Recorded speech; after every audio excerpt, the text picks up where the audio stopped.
ಇದು SS digital channel, Shri ಸುಮಂಗಲಿ digital channel. ನೀವು ನೋಡ್ತಾ ಇದ್ದೀರಿ ಸುದ್ದಿ ಸಮಯ, ಸ್ಥಳೀಯ ಸುದ್ದಿಗಳಿಗಾಗಿ. ಸುದ್ದಿ ಸಮಯದ ಪ್ರಾಯೋಜಕರು Mahalakshmi jewellers, gold hub, main road, Kalaburagi.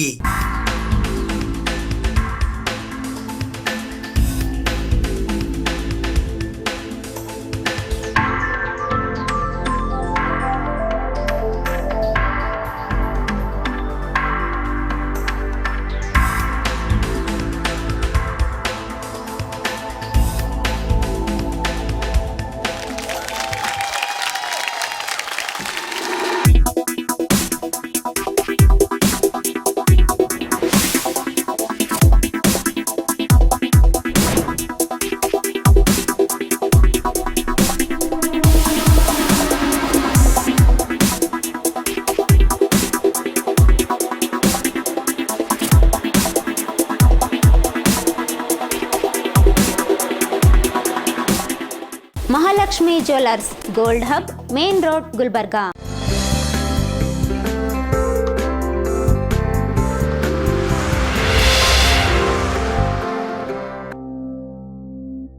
ಸುದ್ದಿ ಸಮಯಕ್ಕೆ ಸ್ವಾಗತ. ನಾನು RJ ಮಂಜು ಹಿರೋಳಿ. 10ನೆಯ ಅಂತಾರಾಷ್ಟ್ರೀಯ ಯೋಗ ದಿನಾಚರಣೆಯ ಅಂಗವಾಗಿ ಇಂದು ಬೆಳಗ್ಗೆ 6:30 ಗಂಟೆಗೆ ಕಲಬುರಗಿ ನಗರದ ಜಗತ್ ವೃತ್ತದಿಂದ SVP ವೃತ್ತದವರೆಗೆ ಹಮ್ಮಿಕೊಳ್ಳಲಾಗಿದ್ದ ಯೋಗ ನಡಿಗೆ ಕಾರ್ಯಕ್ರಮಕ್ಕೆ ಜಿಲ್ಲಾ ಪಂಚಾಯತ್ ಸಿಇಒ ಭವರ್ ಸಿಂಗ್ ಮೀನಾ ಅವರು ಚಾಲನೆ ನೀಡಿದರು. ಪ್ರತಿದಿನ ಯೋಗ ಮಾಡುವುದರಿಂದ ರೋಗ ಮುಕ್ತವಾಗಿ ಮನುಷ್ಯನ ಆರೋಗ್ಯ ವೃದ್ಧಿಯಾಗುತ್ತದೆ. ಮನುಷ್ಯನು ಸದಾ ದೈಹಿಕ ಚಟುವಟಿಕೆಗಳಲ್ಲಿ ತೊಡಗಿಸಿಕೊಳ್ಳುವುದರಿಂದ ಹೃದಯಾಘಾತ, ಮಧುಮೇಹದಂತ ಅನೇಕ ಕಾಯಿಲೆಗಳು ಇಲ್ಲವಾಗುತ್ತವೆ ಎಂದು ಕಲಬುರಗಿ ಜಿಲ್ಲಾ ಪಂಚಾಯಿತಿಯ ಮುಖ್ಯ ಕಾರ್ಯನಿರ್ವಾಹಕ ಅಧಿಕಾರಿಗಳಾದ ಭವರ್ ಸಿಂಗ್ ಮೀನಾ ಅವರು ಹೇಳಿದ್ದಾರೆ. ಅವರು ಗುರುವಾರದಂದು ಕಲಬುರಗಿ ನಗರದ ಜಗತ್ ವೃತ್ತದಲ್ಲಿ ಕಲಬುರಗಿ ಜಿಲ್ಲಾಡಳಿತ, ಜಿಲ್ಲಾ ಪಂಚಾಯತ್, ಆಯುಷ್ ಇಲಾಖೆ, ಯುವ ಸಬಲೀಕರಣ ಮತ್ತು ಕ್ರೀಡಾ ಇಲಾಖೆ ಸೇರಿದಂತೆ ಇತರೆ ಇಲಾಖೆಗಳು, ಆಯುಷ್ ಮಹಾವಿದ್ಯಾಲಯಗಳು ಹಾಗೂ ವಿವಿಧ ಯೋಗ ಸಂಘ ಸಂಸ್ಥೆಗಳ ಸಹಭಾಗಿತ್ವದಲ್ಲಿ 10ನೆಯ ಅಂತಾರಾಷ್ಟ್ರೀಯ ಯೋಗ ದಿನಾಚರಣೆಯ ಅಂಗವಾಗಿ ಯೋಗ ನಡಿಗೆ ಜಾಥಾ ಕಾರ್ಯಕ್ರಮಕ್ಕೆ ಹಸಿರು ನಿಶಾನೆ ತೋರಿಸುವುದರ ಮೂಲಕ ಚಾಲನೆ ನೀಡಿ ಮಾತನಾಡಿದರು. ಜೂನ್ 21ರಂದು ಯೋಗಾಭ್ಯಾಸ ಪ್ರಾತ್ಯಕ್ಷಿಕೆ ಬೆಳಗ್ಗೆ 6:30 ಗಂಟೆಯಿಂದ 8:30 ಗಂಟೆಯವರೆಗೆ 10ನೆಯ ಅಂತಾರಾಷ್ಟ್ರೀಯ ಯೋಗ ದಿನಾಚರಣೆ ಕಾರ್ಯಕ್ರಮ ನಡೆಯಲಿದ್ದು, ಸಾರ್ವಜನಿಕರು, ಕಾಲೇಜಿನ ಪ್ರಾಂಶುಪಾಲರು, ವಿವಿಧ ಸಂಘ ಸಂಸ್ಥೆಗಳು ಚಂದ್ರಶೇಖರ್ ಪಾಟೀಲ್ ಕ್ರೀಡಾಂಗಣಕ್ಕೆ ಬಂದು ಯೋಗ ಅಭ್ಯಾಸವನ್ನ ಮಾಡಬೇಕು. ತಮ್ಮ ತಮ್ಮ ಶಾಲಾ ಕಾಲೇಜುಗಳಲ್ಲಿ, ವಿಶ್ವವಿದ್ಯಾಲಯ, ತಾಲೂಕುಗಳಲ್ಲಿ, ಗ್ರಾಮ ಪಂಚಾಯತ್ಗಳಲ್ಲಿ ಯೋಗ ದಿನಾಚರಣೆ ಕಾರ್ಯಕ್ರಮ ಹಮ್ಮಿಕೊಳ್ಳಲಾಗಿದೆ ಎಂದರು. ಆಯುಷ್ ಇಲಾಖೆಯ ಅಧಿಕಾರಿ ಡಾಕ್ಟರ್ ಗಿರೀಶ್ SU ಅವರು ಮಾತನಾಡಿದರು. ಜನರಲ್ಲಿ ಜಾಗೃತಿ ಮೂಡಿಸುವಂತಹ ಯೋಗ ಕಾರ್ಯಕ್ರಮವಾಗಿದೆ. ಜನರು ಯೋಗವನ್ನು ತಮ್ಮ ಜೀವನದ ಅವಿಭಾಜ್ಯ ಅಂಗವಾಗಿ ಅಳವಡಿಸಿಕೊಳ್ಳಬೇಕು. ಯೋಗ ಮಾಡುವುದರಿಂದ ದೈಹಿಕವಾಗಿ, ಮಾನಸಿಕವಾಗಿ ಆರೋಗ್ಯವಂತರಾಗಿ ಇರಲು ಸಾಧ್ಯ ಎಂದರು. ಯೋಗ ನಡಿಗೆ ಜಾಥಾ ಕಾರ್ಯಕ್ರಮವು ಕಲಬುರಗಿ ನಗರದ ಜಗತ್ ವೃತ್ತದಿಂದ ಪ್ರಾರಂಭವಾಗಿ ಸರ್ದಾರ್ ವಲ್ಲಭಭಾಯ್ ಪಟೇಲ್ ವೃತ್ತದಿಂದ ಜಿಲ್ಲಾಧಿಕಾರಿಗಳ ಕಚೇರಿಗೆ ಬಂದು ಮುಕ್ತಾಯವಾಯಿತು. ಇದೇ ಸಂದರ್ಭದಲ್ಲಿ ಜಿಲ್ಲಾ ಆರೋಗ್ಯ ಮತ್ತು ಕುಟುಂಬ ಕಲ್ಯಾಣ ಇಲಾಖೆಯ ಅಧಿಕಾರಿಗಳು ಡಾಕ್ಟರ್ ರತಿಕಾಂತ ಸ್ವಾಮಿ, ಪದವಿ ಪೂರ್ವ ಶಾಲಾ ಶಿಕ್ಷಣ ಉಪನಿರ್ದೇಶಕರಾದ Shivasharanappa Mulegaon, homeopathy medical college, Hingulambika Ayurveda ಆಸ್ಪತ್ರೆ, ಬ್ರಹ್ಮಕುಮಾರಿ ಈಶ್ವರೀಯ ವಿಶ್ವವಿದ್ಯಾಲಯ, ವಿವೇಕ ಜಾಗೃತಿ ವಿದ್ಯಾಪೀಠ, ಜಿಲ್ಲಾ ಮಟ್ಟದ ಅಧಿಕಾರಿಗಳು ಹಾಗೂ ವಿವಿಧ ಸಂಘ ಸಂಸ್ಥೆಗಳ ಮುಖ್ಯಸ್ಥರು, ಸಾರ್ವಜನಿಕರು, ಯುವ ಸಬಲೀಕರಣ ಕ್ರೀಡಾ ಇಲಾಖೆ ವಸತಿ ನಿಲಯದ ಯುವಕರು, ನರ್ಸಿಂಗ್ ಕಾಲೇಜಿನ ವಿದ್ಯಾರ್ಥಿಗಳು ಹೆಚ್ಚಿನ ಸಂಖ್ಯೆಯಲ್ಲಿ ಭಾಗವಹಿಸಿದ್ದರು. 10ನೇ ಅಂತಾರಾಷ್ಟ್ರೀಯ ಯೋಗ ದಿನಾಚರಣೆ ನಿಮಿತ್ತ ಇವತ್ತು ಯೋಗ ನಡಿಗೆಯನ್ನು ಹಮ್ಮಿಕೊಳ್ಳಲಾಗಿತ್ತು. ಜಗತ್ ವೃತ್ತದಿಂದ ಸರ್ದಾರ್ ವಲ್ಲಭಭಾಯ್ ವೃತ್ತ ಮತ್ತು DC ಆಫೀಸಿನಲ್ಲಿ ಕೊನೆಗೊಂಡಿದ್ದು. ಈ ಕಾರ್ಯಕ್ರಮಕ್ಕೆ ನಮ್ಮ ಮುಖ್ಯ ಕಾರ್ಯನಿರ್ವಾಹಕ ಅಧಿಕಾರಿಗಳು ಸರ್ ಮತ್ತು DHO ಸರ್ ಮತ್ತು ಪತಂಜಲಿ ಯೋಗ ಸಂಸ್ಥೆ, ಭೂಮಿ ಯೋಗ ಫೌಂಡೇಶನ್, ಓಂ ಯೋಗ ಕೇಂದ್ರ ಮತ್ತು ಬ್ರಹ್ಮಕುಮಾರಿ ಎಲ್ಲ ಹಲವಾರು ವಿವಿಧ ಯೋಗ ಸಂಘ ಸಂಸ್ಥೆಗಳು ಈ ಕಾರ್ಯಕ್ರಮದಲ್ಲಿ ಭಾಗಿಯಾಗಿ ಹಾಗೂ ಆಯುಷ್ ಮಹಾವಿದ್ಯಾಲಯಗಳ ವಿದ್ಯಾರ್ಥಿಗಳೆಲ್ಲರೂ ಮತ್ತು ಯೂತ್ ಆ್ಯಂಡ್ ಸ್ಪೋರ್ಟ್ಸ್ ವಿದ್ಯಾರ್ಥಿಗಳು ಕೂಡ ಈ ಕಾರ್ಯಕ್ರಮದಲ್ಲಿ ಭಾಗಿಯಾಗಿ ಇದನ್ನು ಅತ್ಯಂತ ಯಶಸ್ವಿಯಾಗಿ ಮಾಡಿದರು. ಜನರಲ್ಲಿ ಒಂದು ಜಾಗೃತಿಯನ್ನು ಮೂಡಿಸಿದರು. ಈ ಕಾರ್ಯಕ್ರಮವನ್ನು ಯಶಸ್ವಿಗೊಳಿಸಿದ್ದಕ್ಕಾಗಿ ತಮ್ಮೆಲ್ಲರಿಗೂ ಧನ್ಯವಾದಗಳನ್ನು ತಿಳಿಸುತ್ತೇನೆ. ತಮ್ಮೆಲ್ಲರಿಗೂ ಗೊತ್ತಿರೋ ಹಾಗೆ ನಾವು ಈ ವರ್ಷ ನಾಳೆ ಇಂಟರ್ನ್ಯಾಷನಲ್ ಯೋಗ ಡೇ ಆಚರಣೆ ಮಾಡ್ತಾ ಇದ್ದೀವಿ. ಆ ನಿಟ್ಟಿನಲ್ಲಿ ನಾವು ಒಂದು ವಾರದಿಂದ ಎಲ್ಲ ಸ್ಕೂಲ್ಸ್ನಲ್ಲಿ, ಅಂಗನವಾಡೀಸ್ನಲ್ಲಿ ಬೇರೆ ಬೇರೆ ಕಾಲೇಜ್ನಲ್ಲಿ ಮತ್ತು ತಾಲೂಕು ಹೋಬಳಿ ಮಟ್ಟದಲ್ಲಿ ಕೂಡ ಭಾಳಷ್ಟು ಯೋಗಗೋಸ್ಕರ ಭಾಳಷ್ಟು ಆ್ಯಕ್ಟಿವಿಟಿ ನಾವು ಮಾಡ್ತಾಯಿದ್ದೀವಿ. ಇವತ್ತು ಆ ನಿಟ್ಟಿನಲ್ಲಿ ನಾವು ವೋಕಥಾನ್ ಥರ ಮಾಡಿದ್ದೀವಿ. ಮುಖ್ಯವಾಗಿ ಉದ್ದೇಶ ಏನಂದರೆ, ಈಗ ನಿಮಗೆಲ್ಲ ಗೊತ್ತಿದೆ, ಸೆಡೆಂಟರಿ ಲೈಫ್ ಸ್ಟೈಲ್ ಜಾಸ್ತಿ ಆಗಿದೆ, ಫಿಸಿಕಲ್ ಆ್ಯಕ್ಟಿವಿಟಿ ಭಾಳ ಕಡಿಮೆ ಆಗಿದೆ, ಸಿಟಿಂಗ್ ಟೈಮ್ ಇರ್ಬೋದು ಅಥವಾ ಸ್ಕ್ರೀನ್ ಟೈಮ್ ಇರ್ಬೋದು ಭಾಳ ಜಾಸ್ತಿ ಆಗಿದೆ. ಸೊ ಎಲ್ಲ ಜನರಿಗೆ, ಮಕ್ಕಳಿಗೆ ನಾವು ಈ ಮುಖಾಂತರ ಒಂದು ಸಂದೇಶ ಏನು ಕೊಡಬೇಕಾಗತ್ತೆ ಅಂದರೆ, ನಾವು ಡೈಲಿ ಅಟ್ಲೀಸ್ಟ್ 30 ನಿಮಿಷ ಆ್ಯಕ್ಟಿವಿಟಿ ಮಾಡಬೇಕು. ಯೋಗ ಇಸ್ ವೆರಿ ಗುಡ್ ಎಕ್ಸಸೈಸ್. ಅದರಲ್ಲಿ ಭಾಳಷ್ಟು ಯೋಗ ಇರುತ್ತೆ. ನಾಳೆ ನಾವು ಜಿಲ್ಲಾ ಮಟ್ಟದಲ್ಲಿ ಮಾಡ್ತಾಯಿದ್ದೀವಿ. ಅದನ್ನು ನಾವು ಯಾವುದೇ ಕಡೆ ಒಂದು ಪೀಸ್ಫುಲ್ ಪ್ಲೇಸ್ನಲ್ಲಿ ಅಲ್ಲಿ ನಾವು ಆ್ಯಕ್ಟಿವಿಟಿ ಮಾಡ್ಬೋದು. ಇವತ್ತು ವೋಕಥಾನ್ ಮುಖಾಂತರ ಕೂಡ ಅದೇ ಸಂದೇಶ. Woke is also one of the best exercise. ಇವತ್ತು ಭಾಳಷ್ಟು ಸಂಘ ಸಂಸ್ಥೆಗಳು ಇವತ್ತು ಈ ಆ್ಯಕ್ಟಿವಿಟಿ ಪಾರ್ಟಿಸಿಪೇಟ್ ಮಾಡಿದ್ದಾರೆ. ಅವರ ಮುಖಾಂತರ ಭಾಳಷ್ಟು ಜನರಿಗೆ ಈ ಸಂದೇಶ ಹೋಗುತ್ತೆ ಮತ್ತು ಅವರು ಕೂಡ ಯೋಗಕ್ಕೋಸ್ಕರ ಭಾಳಷ್ಟು ಅವರ ಹಂತದಲ್ಲಿ ಲಾಟ್ ಆಫ್ ಅವೇರ್ನೆಸ್ ಆ್ಯಕ್ಟಿವಿಟೀಸ್ ಮತ್ತು IC ಆ್ಯಕ್ಟಿವಿಟಿ ಮಾಡ್ತಾಯಿದ್ದಾರೆ. ಸೊ ಅವರಿಗೆ ನಾವು ಜಿಲ್ಲಾಡಳಿತ ಪರವಾಗಿ ಎಲ್ಲರಿಗೆ ಧನ್ಯವಾದ ಹೇಳೋಕ್ಕೆ ಇಷ್ಟಪಡ್ತೀನಿ ಮತ್ತು ಇವತ್ತಿಂದು ಆ್ಯಕ್ಟಿವಿಟಿ ಸಕ್ಸಸ್ ಮಾಡೋಕ್ಕೆ ಎಲ್ಲರಿಗೆ ಇನ್ನೊಂದು ಸಲ ಧನ್ಯವಾದ ಹೇಳ್ತಾ ನಾನು 2 ಮಾತು ಮುಗಿಸ್ತೇನೆ. ವಿರೋಧ ಪಕ್ಷದ ನಾಯಕರು ಹಾಗೂ ಮಾಜಿ ಉಪಮುಖ್ಯಮಂತ್ರಿಗಳಾದ ಆರ್ ಅಶೋಕ್ ಅವರು ಇಂದು ಕಲಬುರಗಿ ನಗರದ ಜಿಮ್ಸ್ ಹಾಗೂ ಜಯದೇವ ಆಸ್ಪತ್ರೆಗೆ ಭೇಟಿ ನೀಡಿದರು. ಸರಕಾರಿ ಆಸ್ಪತ್ರೆಗಳಲ್ಲಿ ಜೀವ ಉಳಿಸುವ ಕಾರಣಕ್ಕಾಗಿ ಕೈಗೊಳ್ಳುವ ಶಸ್ತ್ರಚಿಕಿತ್ಸೆಗೂ ನೀರು ಪೂರೈಸಲಾಗದಷ್ಟು ರಾಜ್ಯ ಸರ್ಕಾರ ಯೋಗ್ಯತೆ ಕಳೆದುಕೊಂಡಿದೆ ಎಂದು ಪ್ರತಿಪಕ್ಷದ ನಾಯಕ ಹಾಗೂ ಮಾಜಿ ಉಪಮುಖ್ಯಮಂತ್ರಿ ಆರ್ ಅಶೋಕ್ ಟೀಕಿಸಿದ್ದಾರೆ. ಕಲಬುರಗಿಯ ಜಿಮ್ಸ್ ಮತ್ತು ಜಯದೇವ ಆಸ್ಪತ್ರೆಗೆ ಭೇಟಿ ಕೊಟ್ಟ ನಂತರ ಸುದ್ದಿಗೋಷ್ಠಿಯನ್ನು ಉದ್ದೇಶಿಸಿ ಮಾತನಾಡಿದ ಅಶೋಕ್ ಅವರು, ಕಲಬುರಗಿಯ ಜಯದೇವ ಹೃದ್ರೋಗ ಚಿಕಿತ್ಸಾ ಆಸ್ಪತ್ರೆಯಲ್ಲಿ ಇದೇ ಜೂನ್ 16, 17 ಮತ್ತು 18ರಂದು ಸಮರ್ಪಕವಾಗಿ ನೀರು ಪೂರೈಕೆಯಾಗದ ಕಾರಣಕ್ಕಾಗಿ ತುರ್ತು ಹೃದಯ ಶಸ್ತ್ರಚಿಕಿತ್ಸೆಗಳನ್ನು ಸಹ ಕೈಗೊಳ್ಳಲಾಗಿಲ್ಲ.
ಹೃದಯದ ಸಮಸ್ಯೆ ಕಂಡು ಬಂದಾಗ ಚಿಕಿತ್ಸೆಯ ದೃಷ್ಟಿಯಿಂದ ಪ್ರತಿಕ್ಷಣವು ಮುಖ್ಯ ಎನಿಸಿಕೊಳ್ಳುತ್ತದೆ.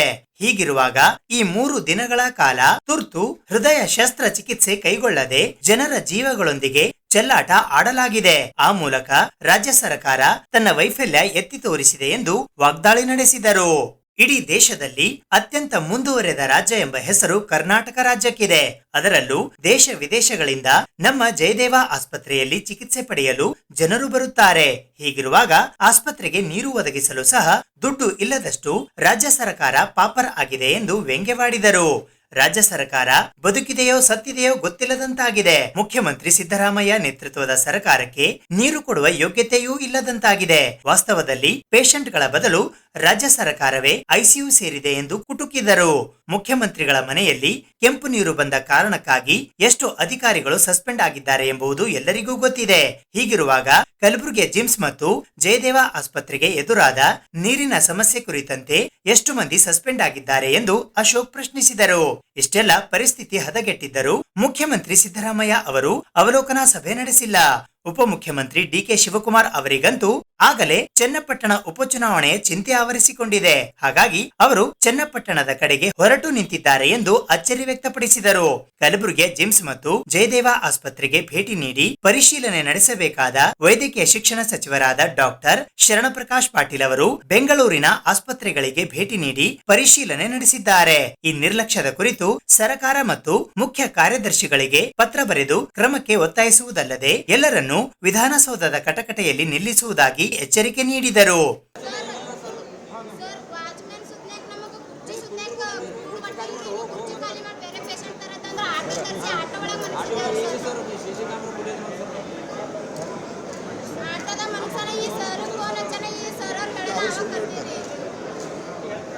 ಆಟೋದಲ್ಲಿ ಕುದುರಿಸಿದ್ರು ಅಂತ ಹೇಳ್ತಾ ಇದ್ದಾರೆ. ನೀವು ನೋಡಿದ್ರೆ ಒಳಗಡೆ ಮಾಸ್ಕ್ ಹಾಕಿ ಕುದುರಿಸಿದ್ರು. 3 ಗಂಟೆ ತನಕ ಪೇಷಂಟ್ ಅಲ್ಲಿ ಕೂತು ಹೊರಗೆ ಕೂತು 2:20 ತನಕ 10 ಗಂಟೆ ಪೇಷಂಟ್ ನಾನು ಹೊರಗೆ ಪೇಷಂಟ್ ಉಳಿಬೇಕಾಗಿ ರೋಗಿ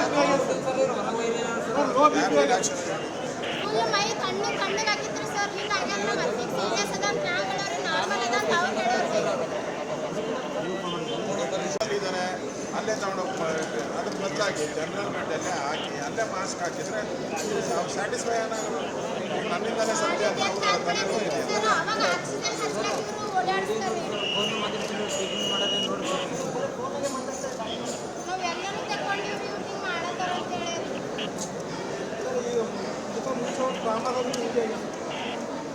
ಭಾಳ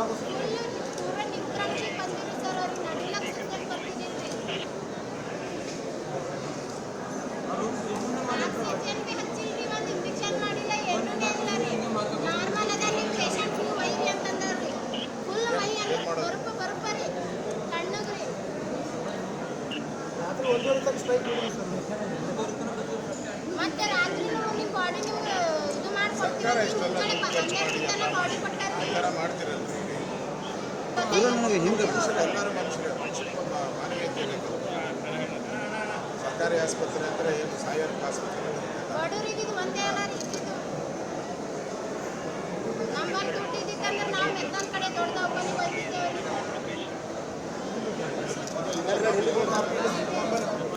ಗುಲ್ಬರ್ಗ ವೈದ್ಯಕೀಯ ವಿಜ್ಞಾನ ಸಂಸ್ಥೆ ಜಿಮ್ 16, 17, 18ನೇ ತಾರೀಕು ಈ ಜಿಮ್ ಆಸ್ಪತ್ರೆಯಲ್ಲಿ 3ನೇ ಫ್ಲೋರಲ್ಲಿ ಜಯದೇವ ಹೃದಯ ರೋಗಕ್ಕೆ ಸಂಬಂಧಪಟ್ಟಂಥ ಒಂದು ಫ್ಲೋರನ್ನು ಕೂಡ ಇದರಲ್ಲೇ ಇದೆ. ಸೊ ಎಂಟೈರ್ ಬ್ಲಾಕಲ್ಲಿ ಎಕ್ಸ್ಪೆಷಲಿ ಜಯದೇವ ಯೂನಿಟಿಗೆ ಸಂಬಂಧಪಟ್ಟಂತೆ 3 ದಿನದ ಕಾಲ ಯಾವುದೇ ಆಪರೇಷನ್ಸ್ಗಳನ್ನು ಮಾಡದೆ ಬರುವಂಥ ರೋಗಿಗಳನ್ನು ಒಂದು ರೀತಿ ಅವರು ಇಲ್ಲಿಗೆ ಬರಬೇಕಾದ್ರೆ ಬದುಕ್ತಿರೋ ಇಲ್ಲೋ ನಮ್ಮ ಜೀವ ಉಳಿಸ್ಕೊಳ್ಳೋಣ ಅಂತ ಹಾರ್ಟ್ ಆಪರೇಷನ್ ಅಂತಾರೆ. ಕ್ಷಣನೂ ಇಂಪಾರ್ಟೆಂಟು, ನಿಮಿಷನೂ ಭಾಳ ಇಂಪಾರ್ಟೆಂಟ್. ಅಂಥದ್ರಲ್ಲಿ ಸುಮಾರು 3 ದಿನಗಳ ಕಾಲ ಪ್ರತಿದಿನ ಸುಮಾರು 300ರಿಂದ 400 ಜನ ಪೇಷಂಟ್ಸ್ ಬರ್ತಾರೆ ಇಲ್ಲಿ. ಆ ಎಲ್ಲ ಪೇಷಂಟ್ಗಳನ್ನು ಕೂಡ 3 ದಿನ ಯಾವುದೇ ರೀತಿಯಾದಂಥ ಸರ್ಜರಿಗಳನ್ನು ಮಾಡದೆ ಒಂದು ರೀತಿ ನಿರ್ಲಕ್ಷ್ಯ ತೋರಿರುವಂಥದ್ದು ಇದು ಸರ್ಕಾರದ ವೈಫಲ್ಯಕ್ಕೆ ಹಿಡಿದಂಥ ಕನ್ನಡಿ. ನಾವು ಯಾವ ಶತಮಾನದಲ್ಲಿದ್ದೀರಿ? ಕರ್ನಾಟಕ ಭಾಳ ದೇಶದಲ್ಲೇ ಭಾಳ ಮುಂದುವರೆದ ರಾಜ್ಯ ನಾವು. IT-BT ಇರ್ಬೋದು, ಟೆಕ್ನಾಲಜಿ ಇರ್ಬೋದು, ಸ್ಪೇಸ್ ಇರ್ಬೋದು, ಎಲ್ಲದರಲ್ಲೂ ನಾವೇ ಮುಂದು. ಮೆಡಿಕಲ್ ಫೀಲ್ಡಲ್ಲೂ ನಾವೇ ನಂಬರ್ 1 ನಾವೇ. ದೇಶ ವಿದೇಶದಿಂದ ಜಯದೇವಗೆ ಸಂಬಂಧಪಟ್ಟಂತೆ ಡಾಕ್ಟರ್ ಮಂಜುನಾಥ್ ಅವರು ಈಗ MP ಆಗ್ಬಿಟ್ಟಿದ್ದಾರೆ. ಅವರು ಬೇರೆ ಬೇರೆ ನೈಜೀರಿಯಾ, ಬೇರೆ ಬೇರೆ ಆಫ್ರಿಕನ್ ಕಂಟ್ರೀಸಿಂದ, ಬಾಂಗ್ಲಾದೇಶ, ಪಾಕಿಸ್ತಾನ ಎಲ್ಲ ಕಡೆಯಿಂದ ಪೇಷಂಟ್ ಬಂದು ಒಂದು ಗೌರವವನ್ನು ಜಯದೇವ ಸಂಸ್ಥೆಗೆ ಒಂದು ದೊಡ್ಡ ಗೌರವ ಇತ್ತು ಇಡೀ ದೇಶದಲ್ಲಿ. ಮತ್ತು ಇಡೀ ದೇಶದಲ್ಲಿ ನೀವು ಯಾವುದೇ ಆಸ್ಪತ್ರೆ, 250 ಬೆಡ್ ಆಸ್ಪತ್ರೆ ಇರುವಂಥದ್ದು ಇಡೀ ದೇಶದಲ್ಲೇ ಇಲ್ಲ, ಹೃದಯಕ್ಕೆ ಸಂಬಂಧಪಟ್ಟಂಥದ್ದು. ಅಂಥ ಒಂದು ಪ್ರತಿಷ್ಠೆಗೆ ಇವತ್ತು ಧಕ್ಕೆ ಬಂದಿದೆ. ಅದು ಸರ್ಕಾರದ ನಿರ್ಲಕ್ಷ್ಯದಿಂದ. ಕುಡಿಯೋ ನೀರು, ಆಪರೇಷನ್ ಥಿಯೇಟ್ರಿಗೆ ನೀರಿಲ್ಲ, ಪೇಷಂಟ್ಗಳಿಗೆ ನೀರಿಲ್ಲ. ಈ ಸ್ಥಿತಿ ಬಂದ್ಬಿಟ್ರೆ ನನಗನ್ಸುತ್ತೆ, ನಾನು ಸದಾ ಹೇಳ್ತಾ ಇದ್ದೆ, ಯಾರು ನಂಬಕ್ಕೆ ತಯಾರಿಲ್ಲ. ಸರ್ಕಾರದಲ್ಲಿ ದುಡ್ಡಿಲ್ಲ, ಸರ್ಕಾರ ಪಾಪರ್ ಆಗ್ಬಿಟ್ಟಿದೆ. ನೋಡಿ, ಆಸ್ಪತ್ರೆ ನೀರು ಅಮ್ಮಮ್ಮ ಅಂದರೆ ಒಂದು 20 ಲಕ್ಷ ರೂಪಾಯಿ ಖರ್ಚಾಗ್ಬೋದು ಅಷ್ಟೇ. ಈ 3 ದಿನದಲ್ಲಿ ಟ್ಯಾಂಕರ್ ಮುಖಾಂತರ ಬೋರ್ವೆಲ್ ವಾಟರನ್ನು ತೊಗೊಂಡಿದ್ರೆ ಒಂದು 20 ಲಕ್ಷ ಖರ್ಚಾಗ್ಬೋದು. 20 ಲಕ್ಷ ಖರ್ಚು ಮಾಡೋಕ್ಕೂ ಇವ್ರ ಕೈಲಿ ಆಗ್ತಾ ಇಲ್ಲ. ಅಷ್ಟು ದರಿದ್ರ ಈ ಸರ್ಕಾರಕ್ಕೆ ಬಂದಿದೆ ಅನಿಸ್ತದೆ. ಮತ್ತು ಈ ಸರ್ಕಾರ ಏನು ಬದುಕಿದೆಯಾ ಸತ್ತಿದೆಯಾ ಅಂತ ನಾನು ವಿರೋಧ ಪಕ್ಷದ ನಾಯಕನಾಗಿ ಸರ್ಕಾರನ ಕೇಳ್ತಾ ಇದ್ದೀನಿ. ಗಮನ ಹರಿಸ್ಬೇಕಲ್ಲ. ಇದೊಂದೇ ಅಂತಲ್ಲ, ಇಡೀ ರಾಜ್ಯದಲ್ಲಿ ಇವತ್ತು ಸುಮಾರು 10 ರಿಂದ 15 ಜನ ಈ ಕಂಟ್ಯಾಮಿನೇಟೆಡ್ ವಾಟ್ರಿಂದ ಸತ್ತಿದ್ದಾರೆ.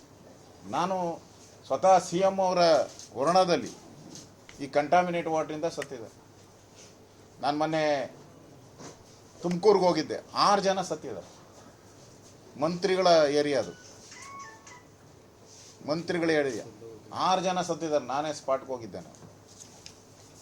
ಸಿದ್ದರಾಮಯ್ಯನವರು ವಾರ್ನಿಂಗ್ ಮಾಡಿದ್ರು, ಒಂದು ಮೀಟಿಂಗ್ ಕರೆದು, ಯಾರೇ ಈ ಥರ ಕಲುಷಿತ ವಾಟರನ್ನು ಕೊಟ್ಟರೆ ಜಿಲ್ಲಾಧಿಕಾರಿಗಳನ್ನು, CEO ಸಸ್ಪೆಂಡ್ ಮಾಡ್ತೀನಿ ಅಂದರು. ಇದುವರೆಗೂ ಒಬ್ಬ ಜಿಲ್ಲಾಧಿಕಾರಿನ, ಒಬ್ಬ CEO ಸಸ್ಪೆಂಡ್ ಮಾಡಿಲ್ಲ. ಸುಮಾರು 15 ಜನಕ್ಕೂ ಮೇಲ್ಪಟ್ಟು ಸತ್ತಿದ್ದಾರೆ. ಒಂದು ರೀತಿ ಈ ಸರ್ಕಾರ ಕುಡಿಯೋ ನೀರು ಕೊಡೋಕ್ಕೂ ಯೋಗ್ಯತೆಯನ್ನು ಕಳ್ಕೊಂಡಿದೆ ಅಂತ ಅನಿಸುತ್ತೆ. ಆಸ್ಪತ್ರೆಗೆ ಎಮರ್ಜೆನ್ಸಿ, ನಾನು ಹೇಳ್ತಾ ಇರೋದು, ಕುಡಿಯೋ ನೀರು ಒಂದು ಕಡೆ ಏನೋ ಕಾಯಿಸಿ ಮಾಡಿ ಮನೆಯಲ್ಲಿ ಕುಡಿತಾರೆ. ಅವರು ಆಸ್ಪತ್ರೆ ಎಮರ್ಜೆನ್ಸಿ, ಆ್ಯಂಬುಲೆನ್ಸ್ ಇಲ್ಲ ಅಂದರೆ ಏನು ಸ್ಥಿತಿ ಆಗ್ಬೋದು. ಆಸ್ಪತ್ರೆ ಅಂದರೆ ಇಸ್ ಎಮರ್ಜೆನ್ಸಿ ಅಂದರೆ ಎಲ್ಲ ಕಡೆ ಸ್ಟಾಪ್ ಆದ್ರೂ ಕೂಡ ಆಸ್ಪತ್ರೆಯಲ್ಲಿ ಯಾವುದೇ ಕಾರಣಕ್ಕೂ ವಿದ್ಯುತ್ ಶಕ್ತಿ ಇರ್ಬೋದು, ನೀರಿರ್ಬೋದು, ಹೋಗಬಾರ್ದು ಅನ್ನೋದು ಸರ್ಕಾರದ ನಿಲುವು. ಇದು ಮಾನವೀಯತೆ ಬೇರೆ, ಮನುಷ್ಯತ್ವ, ಅದಕ್ಕಿಂತ ಮನುಷ್ಯತ್ವ. ಒಂದು ಪ್ರಾಣ ಜೊತೆ ಚೆಲ್ಲಾಟ ಆಡುವಂಥ ಸ್ಥಿತಿಯನ್ನು ಈ ಸರ್ಕಾರ ಮಾಡಿದೆ ಅಂದರೆ ನನಗನ್ಸ್ತೈತೆ ಇಡೀ ಸರ್ಕಾರನೇ ಒಂಥರ ICUನಲ್ಲಿದ್ದಂಗೆ ಕಾಣಿಸ್ತೈತೆ. ಪೇಷಂಟ್ಗಳೆಲ್ಲ ICUನಲ್ಲಿರೋದು, ಸರ್ಕಾರನೇ ICUನಲ್ಲಿದೆ. ಇದು ಗಮನ ಕೊಡಬೇಕಾಯ್ತಲ್ಲ. 3 ದಿನ ಆದರೂ ಸರ್ಕಾರ ಎಚ್ಚೆತ್ತುಕೊಂಡಿಲ್ಲ ಅಂದರೆ ಇದಾಗಿದ್ದ 24 ಗಂಟೆಯಲ್ಲೇ ಸರ್ಕಾರಕ್ಕೆ ಮೆಸೇಜ್ ಹೋಗ್ಬೇಕಾಯ್ತಲ್ಲ. ಮಾಧ್ಯಮದವ್ರು ಸುದ್ದಿ ಮಾಡಿ, ಮಾಧ್ಯಮದಲ್ಲಿ ಟೆಲಿಕಾಸ್ಟ್ ಆದಮೇಲೆ ಸರ್ಕಾರ ಇನ್ನೂ ನನಗನ್ಸುತ್ತೆ ಮಂತ್ರಿಗಳು ಯಾರು ಬಂದೋಗಿದ್ದಾರಾ? ಯಾರು ಬಂದಿಲ್ಲ ಇನ್ನು ಮಂತ್ರಿ. ಮುಖ್ಯಮಂತ್ರಿ ಇದ್ರ ಬಗ್ಗೆ ರಿವ್ಯೂ, ಇಷ್ಟೆಲ್ಲ ಆಗಿದ್ರು ಒಂದು ರಿವ್ಯೂ ಮೀಟಿಂಗ್ ಇಲ್ಲ ಮುಖ್ಯಮಂತ್ರಿಗಳು. ಈ ಸಂದರ್ಭದಲ್ಲಿ ವಿಧಾನ ಪರಿಷತ್ ಸದಸ್ಯರಾದ ಶಶಿಲ್ ಜಿ ನಮೋಶಿ, ಮಾಜಿ ಶಾಸಕರಾದ ದತ್ತಾತ್ರೇಯ ಸಿ ಪಾಟೀಲ್ ರೇವೂರ್, ಬಿಜೆಪಿಯ ಜಿಲ್ಲಾಧ್ಯಕ್ಷರಾದ ಶಿವರಾಜ್ ಪಾಟೀಲ್ ರದ್ದೇವಾಡ್ಗಿ, ಮಾಜಿ ಸಚಿವರಾದ ಬಾಬುರಾವ್ ಚೌಹಾಣ್, ಬಿಜೆಪಿ ನಾಯಕರಾದ ಶರಣಪ್ಪ ತಳವಾರ್, ಅವಣ್ಣ ಮ್ಯಾಕೇರಿ ಸೇರಿದಂತೆ ಇತರರು ಉಪಸ್ಥಿತರಿದ್ದರು. 80,000 ಕೋಟಿ ರೂಪಾಯಿಗಳನ್ನು ಗ್ಯಾರಂಟಿ ಯೋಜನೆಗೆ ಕೊಡದೆ ಹೋಗಿದ್ದರೆ ಇಂದು ಪೆಟ್ರೋಲ್ ಮತ್ತು ಡೀಸೆಲ್ ಬೆಲೆ ಏರಿಕೆ ಮಾಡುವ ಪ್ರಮೇಯವೇ ಉದ್ಭವಿಸುತ್ತಿರಲಿಲ್ಲ ಎಂದು ಮಾಜಿ ಉಪಮುಖ್ಯಮಂತ್ರಿ ಆರ್ ಅಶೋಕ್ ಅವರು ಹೇಳಿದ್ದಾರೆ. 80,000 ಕೋಟಿ ರೂಪಾಯಿ ಗ್ಯಾರಂಟಿ ಯೋಜನೆಗಳಿಗೆ ಕೊಡದೆ ಹೋಗಿದ್ದರೆ ಈಗ ಪೆಟ್ರೋಲ್ ಮತ್ತು ಡೀಸೆಲ್ ದರ ಏರಿಕೆ ಮಾಡುವ ಪ್ರಮೇಯವೇ ಉದ್ಭವಿಸುತ್ತಿರಲಿಲ್ಲ. ಇದ್ಯಾವುದರ ಪರಿಜ್ಞಾನವೂ ಇಲ್ಲದ ಮುಖ್ಯಮಂತ್ರಿ ಸಿದ್ದರಾಮಯ್ಯ ಅವರ ಜ್ಞಾನದ ಮಟ್ಟ ಬಿಲ್ಕುಲ್ ಶೂನ್ಯ ಎಂದು ವಿರೋಧ ಪಕ್ಷದ ನಾಯಕರಾದ ಆರ್ ಅಶೋಕ್ ಲೇವಡಿ ಮಾಡಿದ್ದಾರೆ. ಕಲಬುರಗಿ ನಗರದಲ್ಲಿ ಸುದ್ದಿಗೋಷ್ಠಿಯನ್ನು ಉದ್ದೇಶಿಸಿ ಮಾತನಾಡಿದ ಆರ್ ಅಶೋಕ್ ಅವರು, ಅಶೋಕ್ ಪೆದ್ದ, ಆತನಿಗೆ ಬುದ್ಧಿ ಇಲ್ಲ ಎನ್ನುವ ಮುಖ್ಯಮಂತ್ರಿ ಸಿದ್ದರಾಮಯ್ಯ ಅವರಿಗೆ 1 ವರ್ಷದಲ್ಲಿ ಏನೆಲ್ಲ ಬರುತ್ತದೆ ಎಂಬುದರ ಬಗ್ಗೆ ಏನೇನೂ ಗೊತ್ತಿಲ್ಲ. ಹೀಗಿರುವಾಗ ನೀವು 15 ಬಜೆಟ್ ಮಂಡನೆ ಮಾಡಿದ್ದರು, ಶಾಸಕರು ನಿಮ್ಮ ನಾಲೆಜ್ ಇಷ್ಟೇನಾ ಎಂದು ಪ್ರಶ್ನಿಸಿದರು. ಪೆಟ್ರೋಲ್ ಡೀಸೆಲ್ ದರ ಹೆಚ್ಚಳ ಮಾಡಿ ಬರುವ ಹಣವನ್ನು ಗ್ಯಾರಂಟಿ ಯೋಜನೆಗಳಿಗೆ ಬಳಸಿಕೊಳ್ಳುವುದಿಲ್ಲ. ಅಶೋಕ್ ಸ್ವಲ್ಪ ದಡ್ಡ, ಆತನಿಗೆ ಏನು ಗೊತ್ತಾಗಲ್ಲ ಎಂದಿರುವ ಸಿಎಂ ಹೇಳಿಕೆಗೆ ತಿರುಗೇಟು ನೀಡಿದ ಅಶೋಕ್, ನೀನು 15 ಬಜೆಟ್ ಮಂಡನೆ ಮಾಡಿದ್ದೀಯಲ್ಲಪ್ಪ, ಇದೇನಾ ನಿನ್ನ ನಾಲೆಜ್ ಎಂದು ಏಕವಚನದಲ್ಲಿ ಕುಟುಕಿದರು. ಒಂದು ವೇಳೆ ಗ್ಯಾರಂಟಿ ಯೋಜನೆಗಳ ಹೆಸರಿನಲ್ಲಿ 80,000 ಕೋಟಿ ರೂಪಾಯಿ ಖರ್ಚು ಮಾಡದೇ ಹೋಗಿದ್ದರೆ ದರ ಹೆಚ್ಚಳದ ದಾರಿದ್ರ್ಯವೇ ಎದುರಾಗುತ್ತಿರಲಿಲ್ಲ.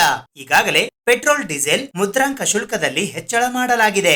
ವಾಸ್ತವ ಸ್ಥಿತಿಯನ್ನು ಸೂಕ್ಷ್ಮವಾಗಿ ಗಮನಿಸಿದ್ದಾದರೆ ರಾಜ್ಯದಲ್ಲಿ ಈಗ ತೆರಿಗೆ ಏರಿಕೆಯ ಪರ್ವ ಶುರುವಾಗಿದೆ ಎಂಬ ಸಂದೇಶವನ್ನು ಖುದ್ದು ರಾಜ್ಯ ಸರ್ಕಾರವೇ ಜನರಿಗೆ ನೀಡಿದೆ ಎಂದು ಅಶೋಕ್ ವ್ಯಾಖ್ಯಾನಿಸಿದರು. ಈಗ ಅಲ್ಲರೇ ಏನನ್ನ ಕಾಲರಾ ಬರ್ತೈತೆ ಅಂತ ಹೇಳಿದ್ರೆ, ಸಾಂಕ್ರಾಮಿಕ ರೋಗ ಬರ್ತೈತೆ ಅಂದ್ರೆ ನೀವು ಹೇಳಲ್ವಾ, ರಸ್ತೆ ಬದಿಯ ಮಾರಾಟ ಮಾಡೋದನ್ನೆಲ್ಲ ಸ್ಟಾಪ್ ಮಾಡಲ್ಲ, ಬಂದ್ ಮಾಡಲ್ವಾ? ನೀವು ಹೋಗಿ ಅಂಗಡಿಗಳನ್ನೆಲ್ಲ ಎತ್ತಿಸಲ್ವಾ? ಹೋಟ್ಲ್ ಕ್ಲೀನ್ ಇಲ್ಲ ಅಂದ್ರೆ ಹೋಟ್ಲನ್ನ ನೀವು ಆಕ್ಷನ್ ತಗೊಳಲ್ವಾ? ಕೊಡ್ಬೇಕಾಗಿರೋರು ಯಾರು? ಸರ್ಕಾರ. ಜನ ಟ್ಯಾಕ್ಸ್ ಕಟ್ತಾರಲ್ಲ, ಮನೆ ತೆರಿಗೆ ಕಟ್ತಾರೆ, ನೀರಿನ ತೆರಿಗೆ ಕಟ್ತಾರೆ. ತೆರಿಗೆ ಇಲ್ದಿರ ಏನಾನ ಇದೆಯಾ? ತೆರಿಗೆ ಇದೆ. ಈಗ ಇನ್ನೊಂದು ಎಕ್ಸ್ಟ್ರಾ ತೆರಿಗೆ ಅಂದರೆ ಹೊಸ ತೆರಿಗೆಗಳು ಬರ್ತಾವೆ. ಈಗ ಹಾಲಿಂದಾಯಿತು, ಕರೆಂಟ್ದಾಯಿತು, ವಾಟ್ರದ್ದು ಮಾಡ್ತಾ ಇದ್ದಾರೆ. ಈಗ ಬಸ್ ದರ ಏರಿಕೆ, ಪೆಟ್ರೋಲು ಆಗ ಗಗನಕ್ಕೆ ಕಳಿಸ್ಬಿಟ್ಟಿದ್ರ ಪೆಟ್ರೋಲ್ನ, ಮುದ್ರಾಂಕ ಶುಲ್ಕ, ಸ್ಟ್ಯಾಂಪ್ಸ್ ಶುಲ್ಕ, ಗೈಡೆನ್ಸ್ ವ್ಯಾಲ್ಯೂ ಎಲ್ಲ ಜಾಸ್ತಿ ಮಾಡಿದ್ರಲ್ಲ. ಇನ್ನೇನು ದರಿದ್ರ ನಿಮಗೆ? ಇನ್ನೇನು ದರಿದ್ರ ಐತೆ ಅಂತ? ಇನ್ನ ಜನ ತಯಾರಿರ್ಬೇಕು. ಟ್ಯಾಕ್ಸ್ನ ಏರಿಕೆಯ ಪರ್ವ, ಟ್ಯಾಕ್ಸ್ ಏರಿಕೆಯ ಪರ್ವ ಶುರುವಾಗಿದೆ. ಎಲ್ಲ ಟ್ಯಾಕ್ಸ್ ಏರಿಕೆಯ ಪರ್ವ ಶುರುವಾಗಿದೆ. ಆ ಪರ್ವಕ್ಕೆ ಕರ್ನಾಟಕದ ಜನ ರೆಡಿ ಆಗಿರಬೇಕು ಅನ್ನೋ ಸಂದೇಶ. ಇದು ಎಕ್ಸಾಂಪಲ್ ಕೊಟ್ಟಿದ್ದಾರೆ. ನೀವೇನ ಟ್ಯಾಕ್ಸ್ ಕಟ್ಟಿಲ್ಲ ಅಂದ್ರೆ ನೋಡಿ ಈ ಸ್ಥಿತಿ ಅನ್ನೋದನ್ನ ತೋರಿಸ್ತಾ ಇದ್ದಾರೆ ಅಂತ ನನಗನ್ನಿಸ್ತೈತಪ್ಪ. ಇದು ಶೇಮ್. ಯಾರೇ ಆಗಲಿ, ಯಾವುದೇ ಸರ್ಕಾರ, ಇಟ್ಸ್ ಎ ಶೇಮ್. ಆಪರೇಷನ್ ಥಿಯೇಟ್ರಿಗೆ ನೀರು ಕೊಟ್ಟಿಲ್ಲ ಅಂದ್ರೆ ಏನ್ರಿ? ಇದೊಂದು ಸರ್ಕಾರ ಅಂತಾರ. 4 ಲಕ್ಷ ಕೋಟಿ ಬಡ್ಜೆಟ್ ಮಾಡೋದು, 4 ಲಕ್ಷ ಕೋಟಿ ಬಡ್ಜೆಟ್. ಆಸ್ಪತ್ರೆಗಳಿಗೆ ನೀರಿಲ್ಲ. ಗ್ಯಾರಂಟಿ ಪರಿಣಾಮ ಅಂತ ಗ್ಯಾರಂಟಿ ಕೊಡ್ತಾ ಇದ್ರೆ ಅದರ ಪರಿಣಾಮ ಹಾಸ್ಪಿಟಲ್ ಮೇಲೆ ಆಗಿದೆ ಅಂತ. ಅದಕ್ಕೆ ಸಿದ್ದರಾಮಯ್ಯನವರು ಅಶೋಕ ಸ್ವಲ್ಪ ದಡ್ಡ, ಕೇಳಿಸ್ಕೊಳ್ಳಿ ಒಂದೇ ನಿಮಿಷ ಅಂತ ಹೇಳಿದ್ದಾರೆ. ನಾನೇನು ಇದನ್ನ ಪೆಟ್ರೋಲ್ ಏರಿಕೆ ಮಾಡಿರೋದನ್ನ ನಾನು ಗ್ಯಾರಂಟಿಗೆ ಯೂಸ್ ಮಾಡಲ್ಲ ಅಂತ. ಅಶೋಕನ್ಗೆ ಗೊತ್ತಾಗಲ್ಲ ಅಂತ. ನನಗೇನೋ ಗೊತ್ತಾಗಲ್ಲ. ನೀ 15 ಬಡ್ಜೆಟ್ ಮಂಡನೆ ಮಾಡಿದ್ಯಲ್ಲಪ್ಪ. ನೀನು ಡೆವಲಪ್ಮೆಂಟ್ಗೆ, ನಾರ್ಮಲಿ ನಮ್ಮ ಡೆವಲಪ್ಮೆಂಟ್ಗೆ ಎಷ್ಟು ದುಡ್ಡು ಇಡ್ತೀರಿ? ನಾನು 5 ಬಾರಿ ಮಂತ್ರಿ ಆಗಿದ್ದು. ನಾವು ಎಲ್ಲ ಮಾಡಿದ್ರು ನಮ್ಮ ಕೈಲಿ 80 ದಾಟಕ್ಕಾಗಿಲ್ಲ. 80 ಸಾವಿರ ಕೋಟಿ. 4 ಲಕ್ಷದಲ್ಲಿ ನಾವು 320 ಹೊರಟೋಗ್ತತೆ ಬೇರೆ ಎಕ್ಸ್ಪೆಂಡಿಚರ್ ಎಲ್ಲದಕ್ಕೂ. ಉಳಿಯೋದು ಡೆವಲಪ್ಮೆಂಟ್ಗೆ 80 ಮಾತ್ರ. ಅದರಲ್ಲಿ ನೀವು 65 ತೆಗೆದುಬಿಟ್ಟಿದ್ದೀರಲ್ಲ. ಅಭಿವೃದ್ಧಿದೆಲ್ಲ ನೀವು ತೆಗೆದುಕೊಂಡು ಫ್ರೀಗೆ ಹಾಕೊಂಡ್ಮೇಲೆ ಈ ಪೆಟ್ರೋಲ್ದೆಲ್ಲ ಹಾಕಂತೀರ ನೀವು? ಅಲ್ಲಿ ಹಾಕೊಂಡ್ಮೇಲೆ ಅದಕ್ಕೆ ತಾನೇ ಹೋಗೋದು ನೀವು. ಇಲ್ಲ ಅಲ್ಲಿ ತೆಗಿಲಿಲ್ಲ ಅಂದಿದ್ರೆ 80,000 ಕೋಟಿ ಉಳಿದಿರೋದಲ್ಲ ನೀವು. 80,000 ಕೋಟಿ ಉಳಿದಿದ್ರೆ ನೀವು ಪೆಟ್ರೋಲ್ ಬೆಲೆ ಯಾಕೆ ಏರಿಸ್ಬೇಕಾಯ್ತು? ನೀವು ಬಸ್ ದರ ಏರಿಕೆ ಮಾಡಬೇಕಾಯ್ತು? ಇಷ್ಟು ಕಾಮನ್ ಸೆನ್ಸು. ನಾನು 15 ಬಡ್ಜೆಟ್ ಮಂಡನೆ ಮಾಡ್ತೀನಿ ಅಂತ ಹೇಳಿದ್ರೆ, ನೀವು ಪತ್ರಕರ್ತರು ಇಲ್ಲಿ ಭಾಳ ಕೆಲವರೆಲ್ಲ ಹಿರಿಯರಿದ್ದೀರ, 16 ಸರ್ಕಾರಗಳನ್ನ ನೋಡಿದಂಥವ್ರು. ಈಗ ನಮ್ಮ ಒಂದು ಮನೆಯಲ್ಲಿ ಏನಾನ ಪ್ಲ್ಯಾನ್ ಮಾಡಬೇಕಾದ್ರೆ ತಾಯಿ ಅವಳೇನು ಓದಿರಲ್ಲ, ಈ ಟೈಮ್ಗೆ ಮಕ್ಕಳಿಗೆ ನಾನು ಫೀಸ್ ಕಟ್ಟಬೇಕಾಗುತ್ತೆ, ಈ ಟೈಮ್ಗೆ ಯುಗಾದಿ ಹಬ್ಬ ಬರುತ್ತೆ, ಈ ಟೈಮ್ಗೆ ದೀಪಾವಳಿ ಬರುತ್ತೆ, ಈ ಟೈಮ್ಗೆ ಹೊಲಕ್ಕೆ ನಾನು ಬಿತ್ತನೆ ಮಾಡಬೇಕು, ಈ ಟೈಮ್ಗೆ ಗೊಬ್ಬರ ತರಬೇಕು, ಅದು ಮ್ಯಾನೇಜ್ ಮಾಡಿರ್ತಾಳೆ 1 ವರ್ಷಕ್ಕೆ.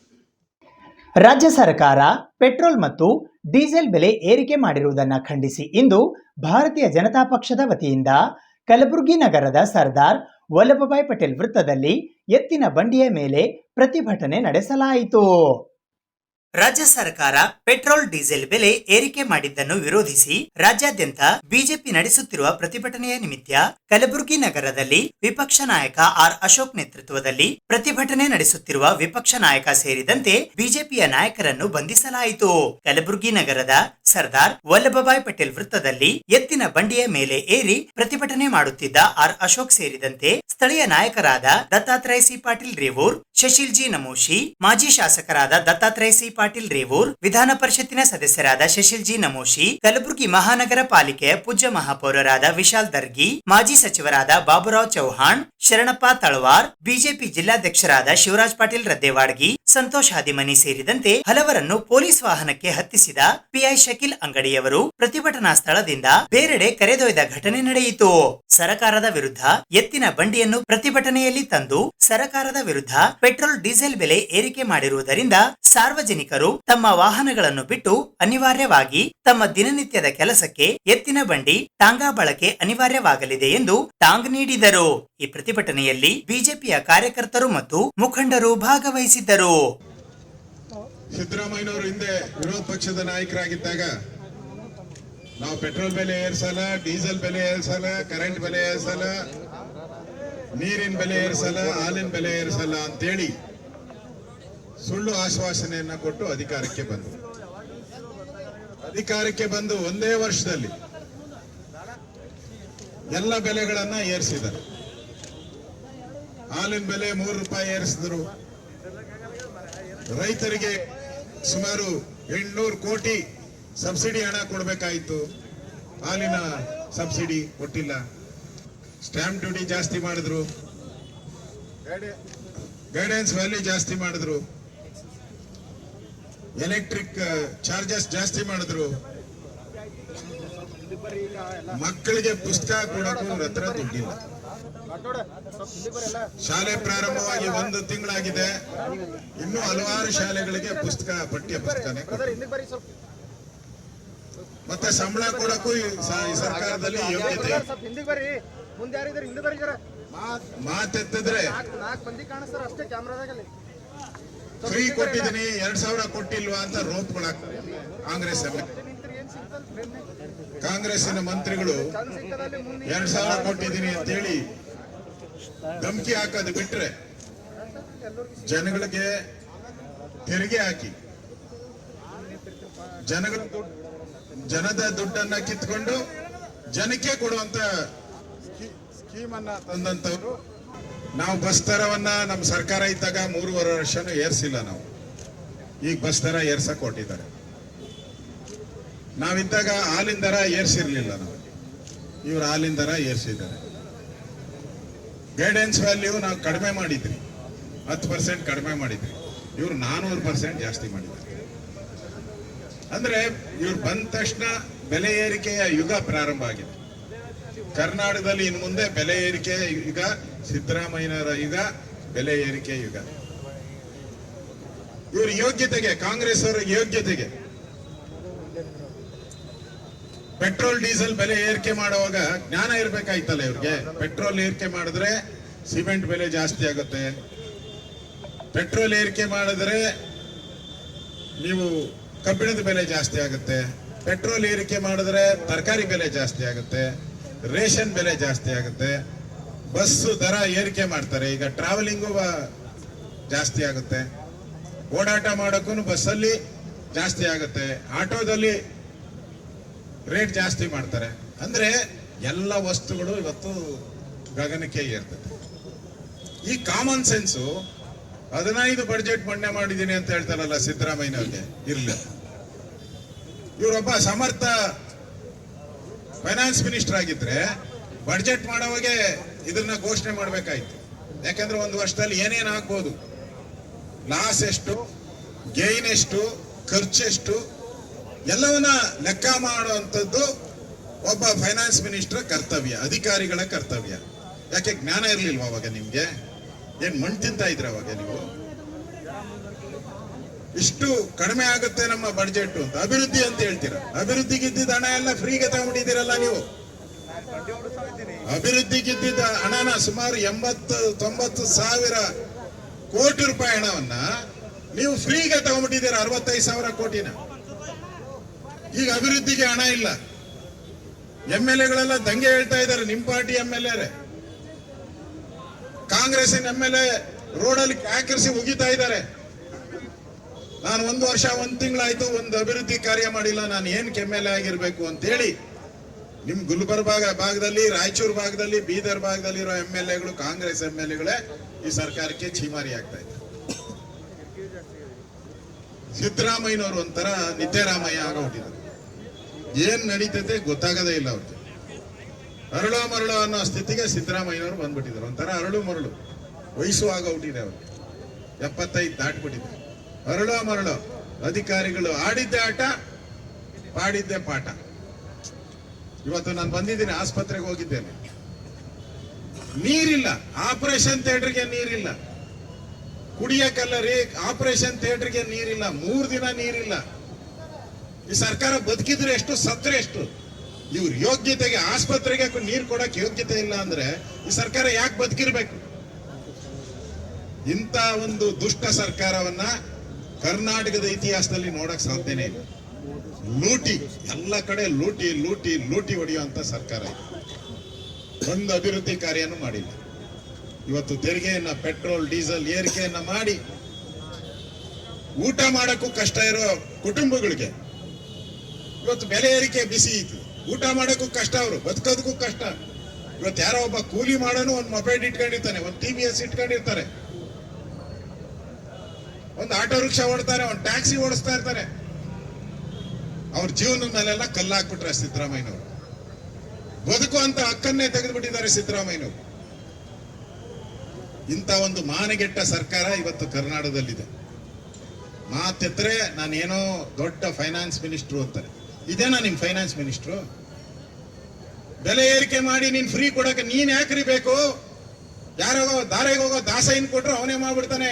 ನಿನ್ಗಿಂತ ಚಂದ ಫೈನಾನ್ಸ್ ಮಿನಿಸ್ಟರ್ ಕೆಲಸ ಮಾಡ್ತಾನೆ. ಯಾರ ದಾರೆಗೆ ಹೋಗ್ತಾರಲ್ಲ ದಾಸಯ್ಯ, ಅವನ್ ಕೊಟ್ರು ನಿನ್ಗಿಂತ ಚಂದಾಗಿ ಫೈನಾನ್ಸ್ ಮಿನಿಸ್ಟರ್ ಮಾಡ್ತಾರೆ. ಜನಗಳು ದುಡ್ಡು ಕೀಳೋದು, ಅವ್ರ ಜೋಬಲ್ಲಿ ದುಡ್ಡು. ಆಲ್ಕೋಹಾಲ್ ರೈಸ್ ಮಾಡಿದ್ರಿ, ಎಣ್ಣೆ ಜಾಸ್ತಿ ಮಾಡಿದ್ರಿ. ಇವಾಗೇನೋ ನೆನ್ನೆ ಬಿಟ್ಟವ್ರೆ, ಎಣ್ಣೆ ಬಡವರು ಕುಡಿಯೋ ಎಣ್ಣೆ ಜಾಸ್ತಿ ಅಂತೆ. 5 ಸ್ಟಾರ್ ಹೋಟ್ಲ್ಗಳಲ್ಲಿ ಕುಡಿಯೋ ಎಣ್ಣೆನ ಕಡಿಮೆ ರೇಟ್ ಮಾಡ್ತಾವ್ರಂತೆ. ಇವತ್ತು ಆರ್ಡರ್ ಮಾಡ್ತಾವ್ರ. ಫಾರಿನ್ ವಿಸ್ಕಿ ಕಡಿಮೆ, ಲೋಕಲ್ ವಿಸ್ಕಿ ಜಾಸ್ತಿ. ಅಂದ್ರೆ ಏನ್ ದುಡ್ಡು ಕೊಟ್ರ ಅವರು ನಿಮ್ಗೆ? ಎಷ್ಟು ಕಮಿಷನ್ ಕೊಟ್ರು ನಿಮ್ಗೆ ಅವರು? ಏನೋ ಬಡವ ಕಷ್ಟ ಬಿದ್ದು ರಾತ್ರಿ ಎಲ್ಲ ಕೂಲಿ ಮಾಡಿರ್ತಾನೆ, ಬೆಳಗ್ಗೆ ಕೂಲಿ ಮಾಡಿರ್ತಾನೆ, ಏನೋ ಒಂದ್ ಸುಮ್ಮನೆ ಒಂದು ಕ್ವಾರ್ಟರ್ ಹಾಕೋಣಕ್ಕೂ ಕೂಡ ಅದ್ರ ಮೇಲೆ 50 ರೂಪಾಯಿ ಅದ್ರ ಮೇಲೆ 50 ರೂಪಾಯಿ, ತಿಂಗಳಿಗೆ 1800 ರೂಪಾಯಿ. ಇದು ಒಬ್ಬ ಕುಡಿದ್ರೆ, ಮನೇಲಿ ಇಬ್ಬರು ಕುಡಿದ್ರೆ 3600 ರೂಪಾಯಿ ಇಬ್ಬರು ಕುಡಿದ್ರೆ. ಕುಡಿಯೋದು ಕೆಟ್ಟದು. ಅದರಿಂದಾನೇ ಸರ್ಕಾರಕ್ಕೆ ಆದಾಯ. ಇವಾಗ ಸಿದ್ದರಾಮಯ್ಯ ಬದುಕಿರೋದೇ ಇದ್ರ ಮೇಲೆ ಟ್ಯಾಕ್ಸ್ ಹಾಕೊಂಡು. ಪೆಟ್ರೋಲ್ ಇತ್ತು, ಅದ್ರ ಮೇಲೂ ಟ್ಯಾಕ್ಸ್ ಹಾಕಿದಿರ. ಬಸ್ಸು ಅದನ್ನು ಹಾಕ್ತೀರ. DK ಶಿವಕುಮಾರ್ ಹೇಳ್ಬಿಟ್ಟಿದ್ದಾನೆ, ಟ್ರಾನ್ಸ್ಪೋರ್ಟ್ ಮೇಲೂ ಹಾಕ್ತೀರಿ ಅಂತ ರಾಮಲಿಂಗಾರೆಡ್ಡಿ ಇವತ್ತು ಹೇಳಿದ್ದಾರೆ. DK ಶಿವಕುಮಾರ್ ಕುಡಿಯೋ ನೀರ್ ಮೇಲೆ ಹಾಕ್ತೀನಿ ಅಂತಾರೆ. ಇನ್ನೇನ್ ಬಿಟ್ಟಿದ್ದೀರಪ್ಪ? ತಿರುಪತಿಗೆ ಹೋಗೋಕ್ಕೂ ಹಾಕ್ಬಿಡಿ ಟ್ಯಾಕ್ಸು, ಧರ್ಮಸ್ಥಳಕ್ಕೆ ಹೋಗೋಕ್ಕೂ ಹಾಕಿ, ಯಲ್ಲಮ್ಮ ದೇವಸ್ಥಾನಕ್ಕೆ ಹೋಗಿ ಅದಕ್ಕೂ ಟ್ಯಾಕ್ಸ್ ಹಾಕ್ಬಿಡಿ. ಇವು ದೇವರೇ ಉಳಿದಿರೋದು, ಎಲ್ಲದಕ್ಕೂ ಟ್ಯಾಕ್ಸ್ ಹಾಕ್ಬಿಟ್ಟಿದ್ದೀರ. ಈಗ ನಿನ್ ಗುಡಿಗೆ ಹೋಗೋದಕ್ಕೆ ಒಂದು ಟ್ಯಾಕ್ಸ್ ಬಿಟ್ಟಿದ್ದೀರ. ಗುಡಿಗೆ ಹೋಗೋವಾಗ ಅಲ್ಲೂ ಒಂದು ಚೆಕ್ ಪೋಸ್ಟ್ ಹಾಕ್ಬಿಟ್ಟು ಆ ಗುಡಿಗೆ ಹೋಗೋದಕ್ಕೂ ಟ್ಯಾಕ್ಸ್ ಹಾಕ್ಬಿಡಿ. ಆ ಪರಿಸ್ಥಿತಿ ಇವತ್ತು ಕರ್ನಾಟಕದಲ್ಲಿ. ಇನ್ ಮುಂದೆ ಕಾಂಗ್ರೆಸ್ ಅವರು ಈ ದೇಶ ರಾಜ್ಯವನ್ನ ಆಳ್ತಾ ಇದ್ರೆ ಇನ್ನಷ್ಟು ಬರಗಾಲ ಬರ್ತೈತೆ, ಇನ್ನಷ್ಟು ಟ್ಯಾಕ್ಸ್ಗಳು ಹಾಕ್ತಾರೆ, ಇನ್ನಷ್ಟು ಮನೆ ಮುರಿಯೋ ಕೆಲಸ ಮಾಡ್ತಾರೆ. ಇವ್ರಿಗೆ ಜನಗಳ ಬಗ್ಗೆ ಏನು ಇಲ್ಲ. ಮಾತೆತ್ತರೆ 2000 ಕೊಟ್ಟಿದ್ದೀನಿ, 2000 ಕೊಟ್ಟಿದ್ದೀನಿ ಅಂತ. 2000 ಕೊಟ್ಬಿಟ್ಟು 5000 ರೂಪಾಯಿ ವಸೂಲಿ ಮಾಡ್ತೀಯಲ್ಲ ಒಂದ್ಸರಿ ಒಂದ್ ಮನೆಯಲ್ಲಿ. ಪ್ರತಿ ತಿಂಗಳು 5000 ಎಕ್ಸ್ಟ್ರಾ ಆಗ್ತಾ ಇದೆ ಒಂದೊಂದು ಮನೆ ಬದುಕಕ್ಕೆ. ಇಂಥ ಒಂದು ನೀಚ ಸರ್ಕಾರ, ಇಂಥ ಒಂದು ಕೆಟ್ಟ ಸರ್ಕಾರ ಕರ್ನಾಟಕದ ಇತಿಹಾಸದಲ್ಲಿ ಯಾವತ್ತೂ ಬಂದಿಲ್ಲ. ಡಾಕ್ಟರ್ ಬಿ ರುದ್ರವಾಡಿ ಹಾಗೂ ಡಾಕ್ಟರ್ ಮಂಗಲಾ ರುದ್ರವಾಡಿ ಇವರ ವತಿಯಿಂದ ವಿಶ್ವ ಯೋಗ ದಿನಾಚರಣೆ ಹಾಗೂ ಧರ್ಮದಾಸೋಹಿ ಕೃತಿ ಅವಲೋಕನ ಕಾರ್ಯಕ್ರಮವು ಕಲಬುರಗಿಯ ರುದ್ರವಾಡಿ ರೆಸಾರ್ಟ್ನಲ್ಲಿ ಜರುಗಿತು. ಡಾಕ್ಟರ್ ಬಿ ರುದ್ರವಾಡಿ ಮತ್ತು ಡಾಕ್ಟರ್ ಮಂಗಲಾ ಬಿ ರುದ್ರವಾಡಿ ಕಲಬುರಗಿ ಇವರಿಂದ ವಿಶ್ವ ಯೋಗ ದಿನಾಚರಣೆ ಮತ್ತು ಧರ್ಮದಾಸೋಹಿ ಕೃತಿ ಅವಲೋಕನ ಕಾರ್ಯಕ್ರಮವು ಕಲಬುರಗಿ ನಗರದ ರುದ್ರವಾಡಿ ರೆಸಾರ್ಟ್ನಲ್ಲಿ ದಿನಾಂಕ 20 ಜೂನ್ 2024 ಬೆಳಿಗ್ಗೆ 11 ಗಂಟೆಗೆ ಜರುಗಿತು. ಈ ಕಾರ್ಯಕ್ರಮದ ದಿವ್ಯ ಸಾನ್ನಿಧ್ಯವನ್ನು ಶರಣಬಸವೇಶ್ವರ ವಿದ್ಯಾವರ್ಧಕ ಸಂಘ ಕಲಬುರಗಿಯ ಚೇರ್ಮನ್ ಪೂಜ್ಯ ಮಾತೋಶ್ರೀ ಡಾಕ್ಟರ್ ದಾಕ್ಷಾಯಿಣಿ ಎಸ್ ಅಪ್ಪ ವಹಿಸಿದ್ದರು. ಉದ್ಘಾಟಕರಾಗಿ ಬಸವ ಸಮಿತಿ ಕಲಬುರಗಿಯ ಅಧ್ಯಕ್ಷರಾದ ಡಾಕ್ಟರ್ ವಿಲಾಸವತಿ ಖೂಬಾ ಆಗಮಿಸಿದ್ದರು. ಕೃತಿ ಪರಿಚಯ ಮಾಡಲು ಖ್ಯಾತ ಸಾಹಿತಿಗಳಾದ ಡಾಕ್ಟರ್ ನೀಲಾಂಬಿಕಾ ಪೊಲೀಸ್ ಪಾಟೀಲ್ ಆಗಮಿಸಿದ್ದರು. ಮುಖ್ಯ ಅತಿಥಿಗಳಾಗಿ ಕಲಬುರಗಿಯ ನಿವೃತ್ತ ಪ್ರಾಧ್ಯಾಪಕರಾದ ಡಾಕ್ಟರ್ ಶೀಲಾ ಸಿದ್ದರಾಮ್ ಮತ್ತು ಕಲಬುರಗಿಯ ಖ್ಯಾತ ಯೋಗ ಗುರುಗಳಾದ ಸುಮಂಗಲಾ ಚಕ್ರವರ್ತಿ ಆಗಮಿಸಿದ್ದರು. ಅಧ್ಯಕ್ಷತೆಯನ್ನು ಕಲಬುರಗಿಯ ಖ್ಯಾತ ವೈದ್ಯರಾದ ಡಾಕ್ಟರ್ ಬಿ ರುದ್ರವಾಡಿ ವಹಿಸಿದ್ದರು. ಸಂಘಟನಾಕಾರರಾದ ಕಲಬುರಗಿಯ ಮಹಿಳಾ ರೋಗ ತಜ್ಞರಾದ ಡಾಕ್ಟರ್ ಮಂಗಲಾ ರುದ್ರವಾಡಿ ವೇದಿಕೆ ಮೇಲೆ ಉಪಸ್ಥಿತರಿದ್ದರು. ಈ ಕಾರ್ಯಕ್ರಮದಲ್ಲಿ ಡಾಕ್ಟರ್ ಬಿ ರುದ್ರವಾಡಿ ಮತ್ತು ಡಾಕ್ಟರ್ ಮಂಗಲಾ ಬಿ ರುದ್ರವಾಡಿ ಮತ್ತು ಕುಟುಂಬದವರು ಉಪಸ್ಥಿತರಿದ್ದರು.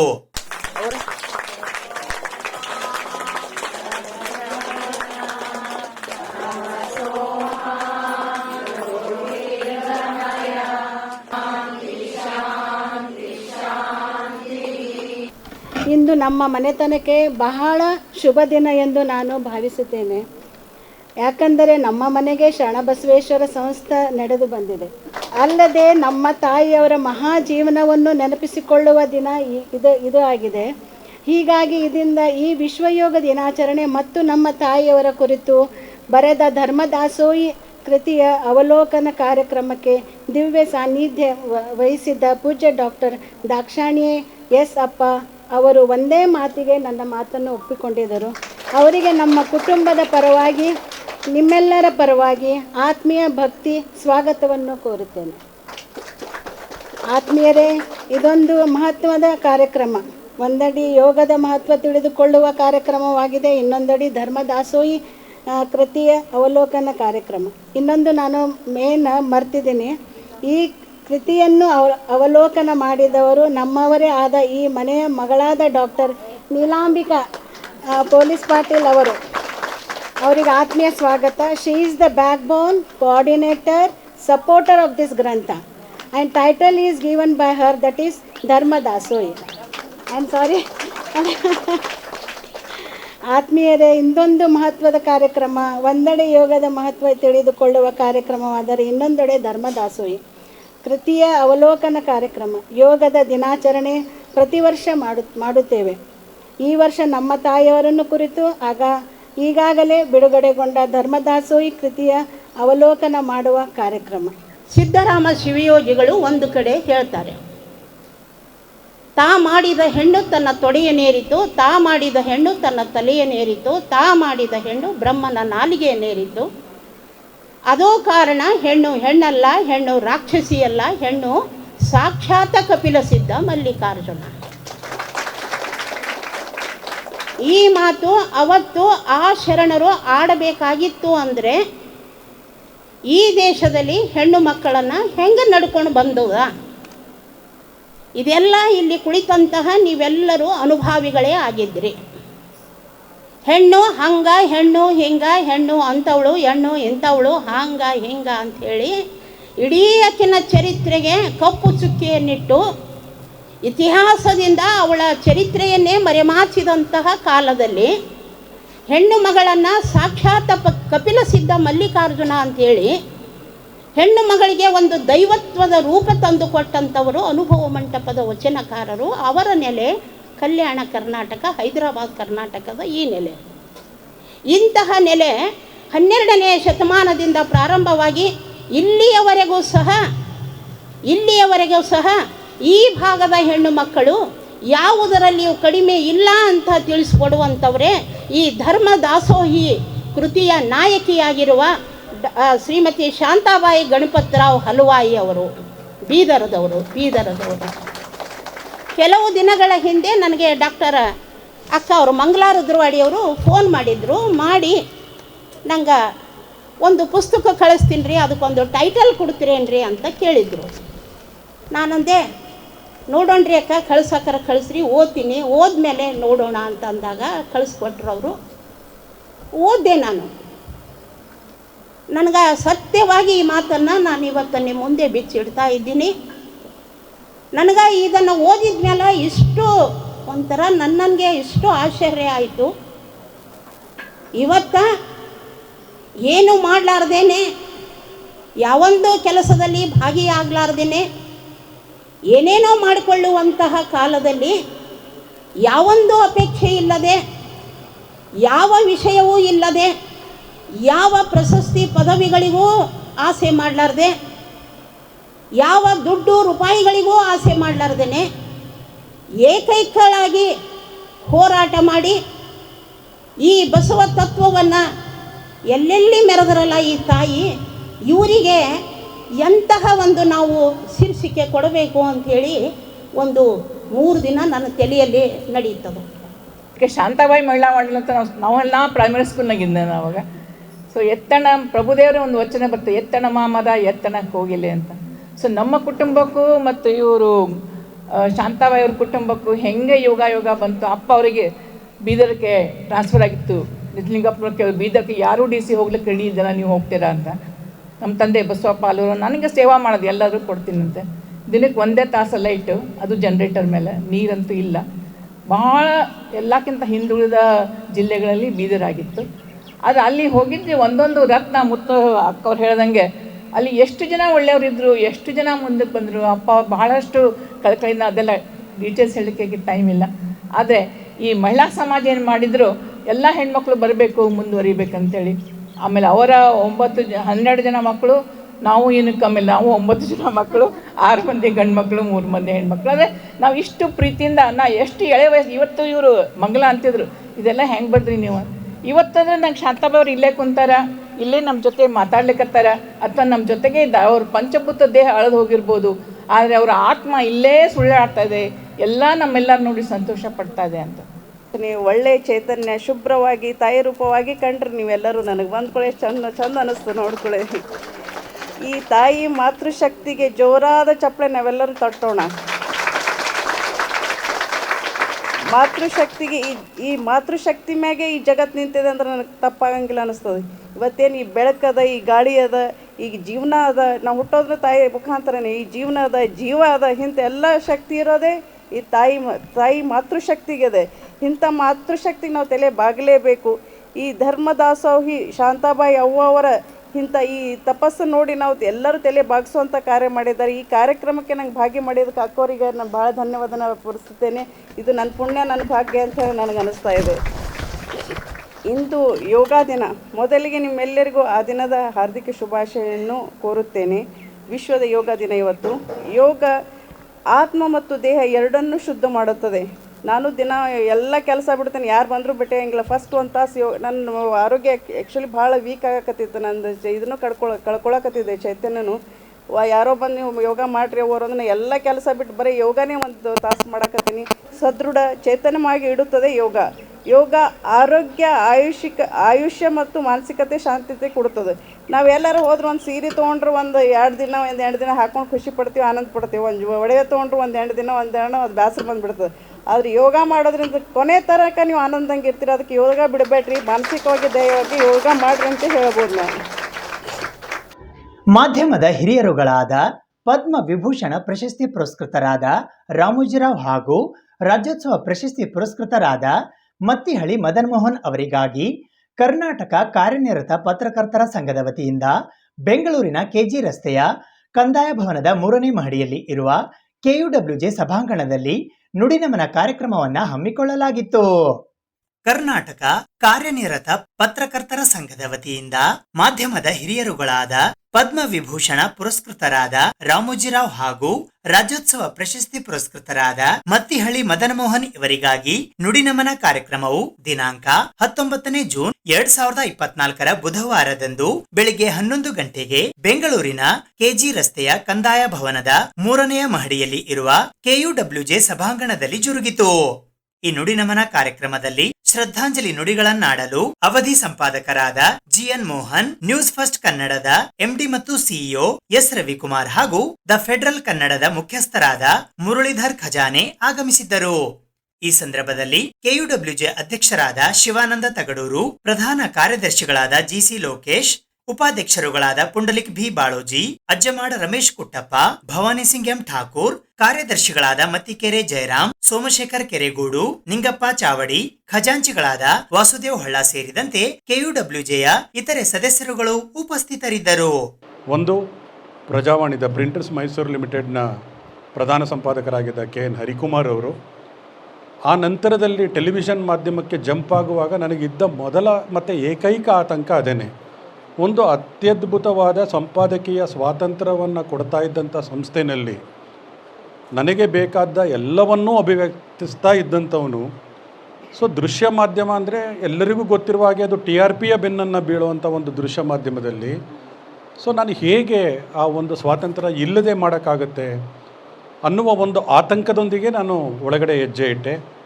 ಆದರೆ ಅತ್ಯದ್ಭುತವಾದಂತಹ ಒಂದು ಸಂಪಾದಕೀಯ ಸ್ವಾತಂತ್ರ್ಯವನ್ನು ರಾಮೋಜಿರಾವ್ ಅವರು ಎಲ್ಲ ಪತ್ರಕರ್ತರಿಗೂ ಕೊಟ್ಟಿದ್ದರು. ಬಹುಶಃ ಸಂಪಾದಕೀಯ ಸ್ವಾತಂತ್ರ್ಯ ಅನ್ನೋದನ್ನು ಈ ಎರಡು ಸಂಸ್ಥೆಗಳಿಂದ ನಾವು ನೋಡಿ ಕಲಿಬೇಕಾಗಿದೆ, ಯಾವ ರೀತಿ ಒಂದು ಮಾಧ್ಯಮವನ್ನು ನಡೆಸಬೇಕು ಅಂತೇಳಿ ಅಂತ. ಸೊ ರಾಮೋಜಿ ರಾಯರು ತುಂಬ ದೊಡ್ಡ ಉದ್ಯಮಿ. ಸೊ ಅವರು ಶುರು ಮಾಡಿದ್ದು ಅವರ ನಡೆದು ಬಂದ ಹಾದಿಯನ್ನು ಗಮನಿಸಿದರೆ ಅವರು ಒಂದು ಫ್ಯಾಕ್ಟ್ರಿಯಲ್ಲಿ ಕೆಲಸ ಮಾಡ್ತಿದ್ದಂತಹ ಒಬ್ಬ ಕಾರ್ಮಿಕ. ಅವರ ಮನೆಯಲ್ಲಿ ತಾಯಿ ಉಪ್ಪಿನಕಾಯಿಯನ್ನು ಹಾಕ್ತಾಯಿದ್ರು. ಮಧ್ಯಾಹ್ನ ಫ್ಯಾಕ್ಟ್ರಿ ಕಾರ್ಮಿಕರೆಲ್ಲರೂ ಸೇರಬೇಕಾದ್ರೆ ಅದನ್ನೆಲ್ಲ ಒಟ್ಟಿಗೆ ಊಟವನ್ನು ಶೇರ್ ಮಾಡಬೇಕಾದ್ರೆ ಈ ಉಪ್ಪಿನಕಾಯಿ ಎಲ್ಲರಿಗೂ ಇಷ್ಟ ಆಗ್ತಾಯಿತ್ತು. ಸೊ ಹಾಗಾಗಿ ಕೊನೆಗೆ ಏನು ಮಾಡಿದ್ರೆ ಅಮ್ಮನಿಂದ ಮಾಡಿಸ್ಕೊಡೋ ಅಂಥೇಳಿ ಎಲ್ಲರಿಗೂ ಕೂಡ ಒಂದೊಂದು ಬಾಟ್ಲು ತಂದು ಕೊಡ್ತಾಯಿದ್ರು. ಆಗ ಒಬ್ಬರು ಅವರೊಳಗಡೆ ಬೀಜ ಬಿತ್ತಿದ್ರು, ಏನಂತಂದರೆ ಯಾಕೆ ನೀನು ಇದನ್ನೇ ಒಂದು ಮಾರ್ಕೆಟ್ ಮಾಡಬಾರ್ದು ಅಂತ. ಆ ರೀತಿ ಶುರುವಾಗಿದ್ದು ಪ್ರಿಯಾ ಪಿಕಲ್ಸ್. ಆ ಪ್ರಿಯಾ ಪಿಕಲ್ಸ್ನ ಓಟ ಹೇಗೆ ಶುರುವಾಯಿತು ಅಂತಂದರೆ, ನಾನು ಇತ್ತೀಚೆಗೆ ತಾನೇ ಡೆಕ್ಕನ್ನಲ್ಲಿ ಒಂದು ಲೇಖನವನ್ನು ಬರೆದೆ ಮತ್ತು ರವಿ ಕನ್ನಡಪ್ರಭದಲ್ಲಿ ಆ ಲೇಖನವನ್ನು ಬರೆದರು. ಸೊ ರಾಮೋಜಿ ರಾಯರಿಗೆ ಅವರು ಯಾವತ್ತೂ ಕೂಡ ಇವತ್ತಿನ ಕಾಲಕ್ಕೆ ಬದುಕ್ತಿರಲಿಲ್ಲ, ಅವರು ನಾಳೆಯ ಕಾಲಕ್ಕೆ ಬದುಕ್ತಾಯಿದ್ರು. ಅಂದರೆ ನಾಳೆ ಏನಾಗ್ತದೆ ಅನ್ನೋದನ್ನು ಕಾಣುವ ಶಕ್ತಿ ಅವರಿಗಿತ್ತು. ಆ ಕಾರಣದಿಂದಾಗಿಯೇ ಅವರು ಆಗಿನ ಕಾಲಕ್ಕೇ ಬಹುಶಃ ದೇಸಿ ಸ್ಯಾಟಲೈಟ್ ಚಾನೆಲ್ಗಳಲ್ಲಿ ಮೊದಲನೆಯ ಸಂಸ್ಥೆ ETVಯ ಗುಚ್ಛ. ಸೊ ಯಾವಾಗ ರೂಪರ್ಟ್ ಮುರ್ಡೋಕ್ ಅದನ್ನು ತಂದರು, CNN ಚಾನೆಲ್ನ ಟೆಡ್ ಟರ್ನರ್ ಮಾಡಿದ ಒಂದು ಕೊಲ್ಲಿ ಯುದ್ಧ ಆದಮೇಲೆ ಎಲ್ಲ ಕಡೆ ಕ್ರೇಜ್ ಬಂತಲ್ಲ ಸ್ಯಾಟಲೈಟ್ ಚಾನೆಲ್.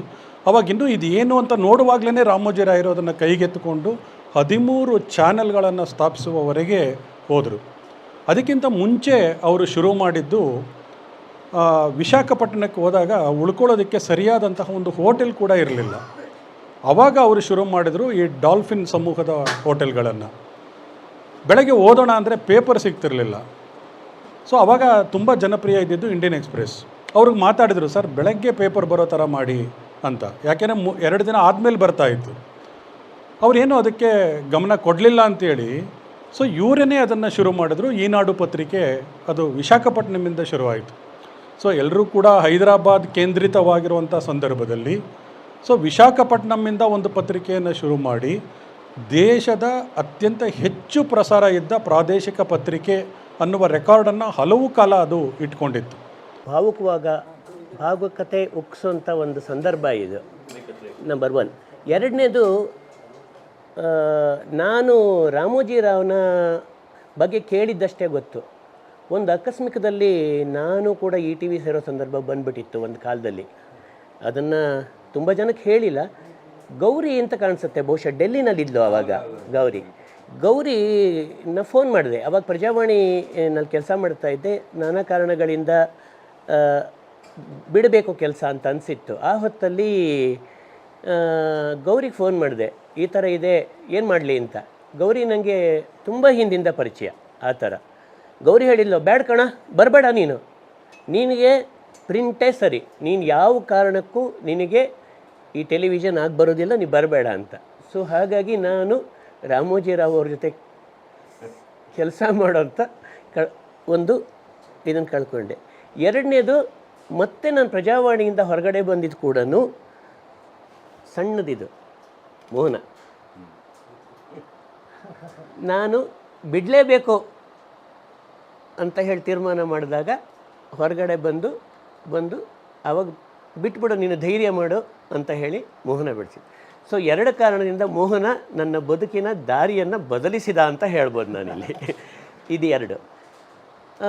ಮೂರನೇದು ನನಗೆ ಒಬ್ಬ ಪತ್ರಕರ್ತ, ನಾನು ಮದನ್ ಮೋಹನ್ ಇರ್ಬೋದು, ರಾಮೋಜಿರಾವ್ ಇರ್ಬೋದು, ಯಾರೇ ಬಗ್ಗೆ ಮಾತಾಡಬೇಕಾದ್ರೂ ನನಗೆ ಒಂದು ಭಾಷೆ ನೆನಪಾಗುತ್ತೆ. ಯಾವಾಗಲೂ ಒಂದು ಭಾಷೆ, ಒಂದು ಸಂಸ್ಕೃತಿ ನೆನಪಾಗುತ್ತೆ. ಒಂದು ಭಾಷೆಯನ್ನು ಮಾತನಾಡುವ ಕೊನೆಯ ವ್ಯಕ್ತಿ, ಮೊನ್ನೆ ಇತ್ತೀಚೆಗೆ ನಾನು ಎಲ್ಲೋ ಓದ್ತಾ ಇದ್ದೆ, ನಾನು ಕೂಡ ಬರೆದೆ ಅದರ ಬಗ್ಗೆ. ದಕ್ಷಿಣ ಕನ್ನಡ ಜಿಲ್ಲೆಯ ಬೇಳಾರ ಅನ್ನುವಂಥ ಊರಿನ ಬೇಳಾರ ಭಾಷೆಯ ಕೊನೆಯ ಮಾತನಾಡುವ ವ್ಯಕ್ತಿ ತೀರಿಕೊಂಡ. ನಂಗೆ ಆಗ ಅನ್ನಿಸ್ತು, ಅವನು ಸಾಯಲಿಲ್ಲ, ಅವನು ಸತ್ತಿದ್ರ ಜೊತೆಗೆ ಒಂದು ಸಂಸ್ಕೃತಿ ನಿಂತೋಯ್ತು, ಒಂದು ಭಾಷೆ ನಿಂತೋಯ್ತು, ಒಂದು ಸಂಸ್ಕೃತಿ ನಿಂತೋಯ್ತು, ಒಂದು ಅನುಭವ ನಾವು ಅವನ ಜೊತೆಗೆ ಕಳೆದುಕೊಂಡ್ವಿ ಅಂತ.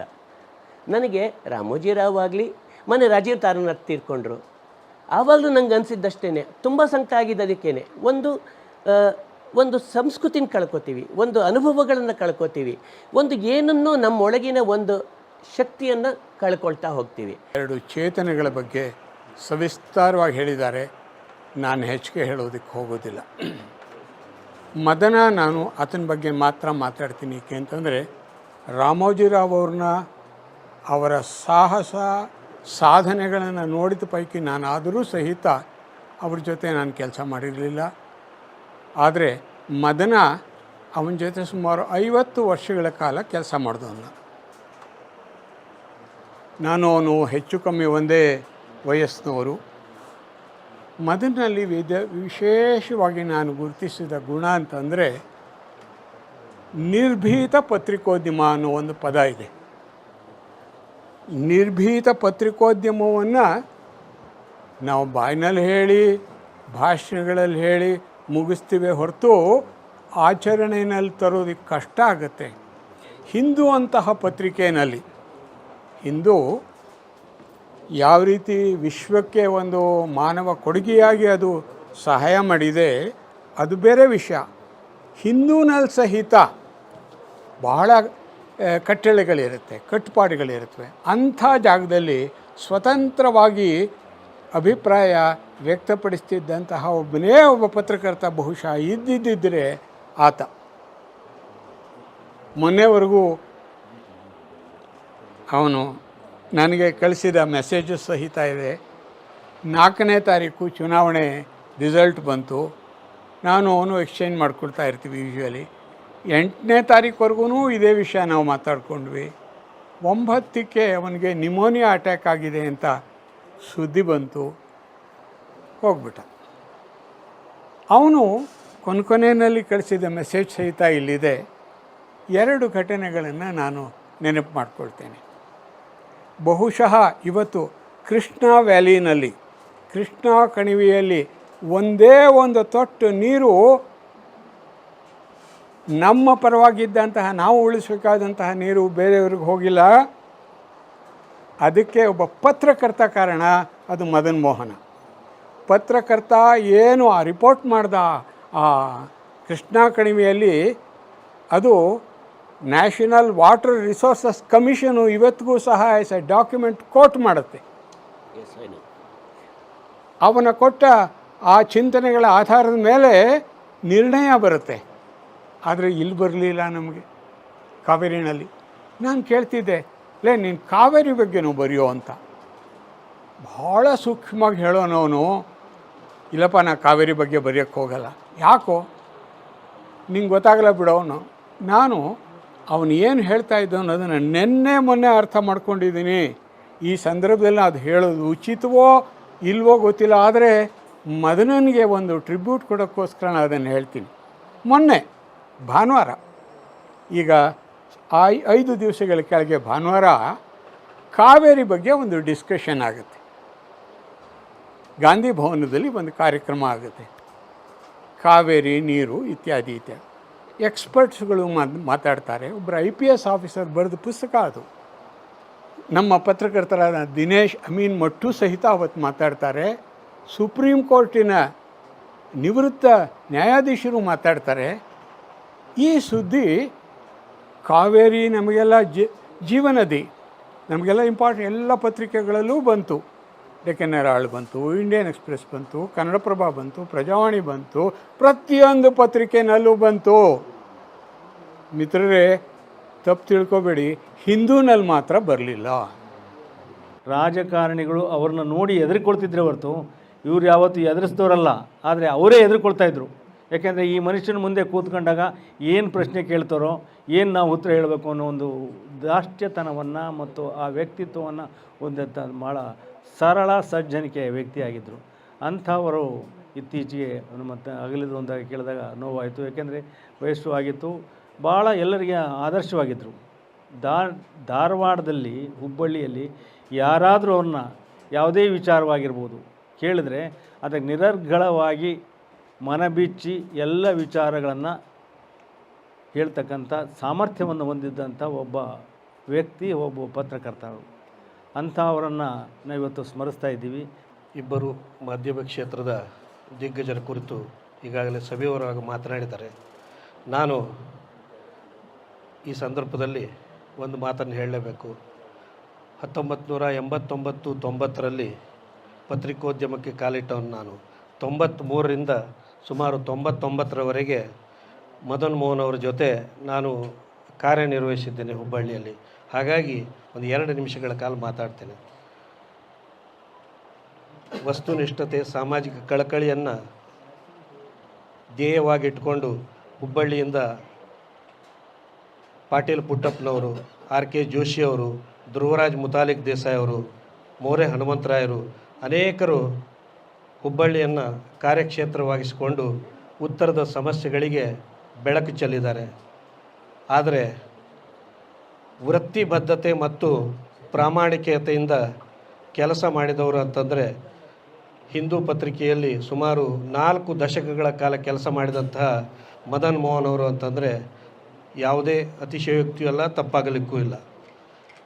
ಬೆಳಗಾವಿಯ ಕನ್ನಡ ಮತ್ತು ಮರಾಠಿ ಗಲಾಟೆ, ಅಲ್ಲದೆ ಗೋಕಾಕ್ ಚಳುವಳಿ, ಈದ್ಗಾ ಮೈದಾನದ ವಿಚಾರ, ಗೋವಾ ಕನ್ನಡಿಗರ ಸಮಸ್ಯೆ ಮುಂತಾದವುಗಳ ಬಗ್ಗೆ ಅವರು ಅತ್ಯಂತ ಅಥೆಂಟಿಕ್ಕಾಗಿ ವರದಿಗಳನ್ನು ಮಾಡಿದ್ದು ನಾವು ಕಣ್ಣಾರೆ ನೋಡಿದ್ದೇವೆ.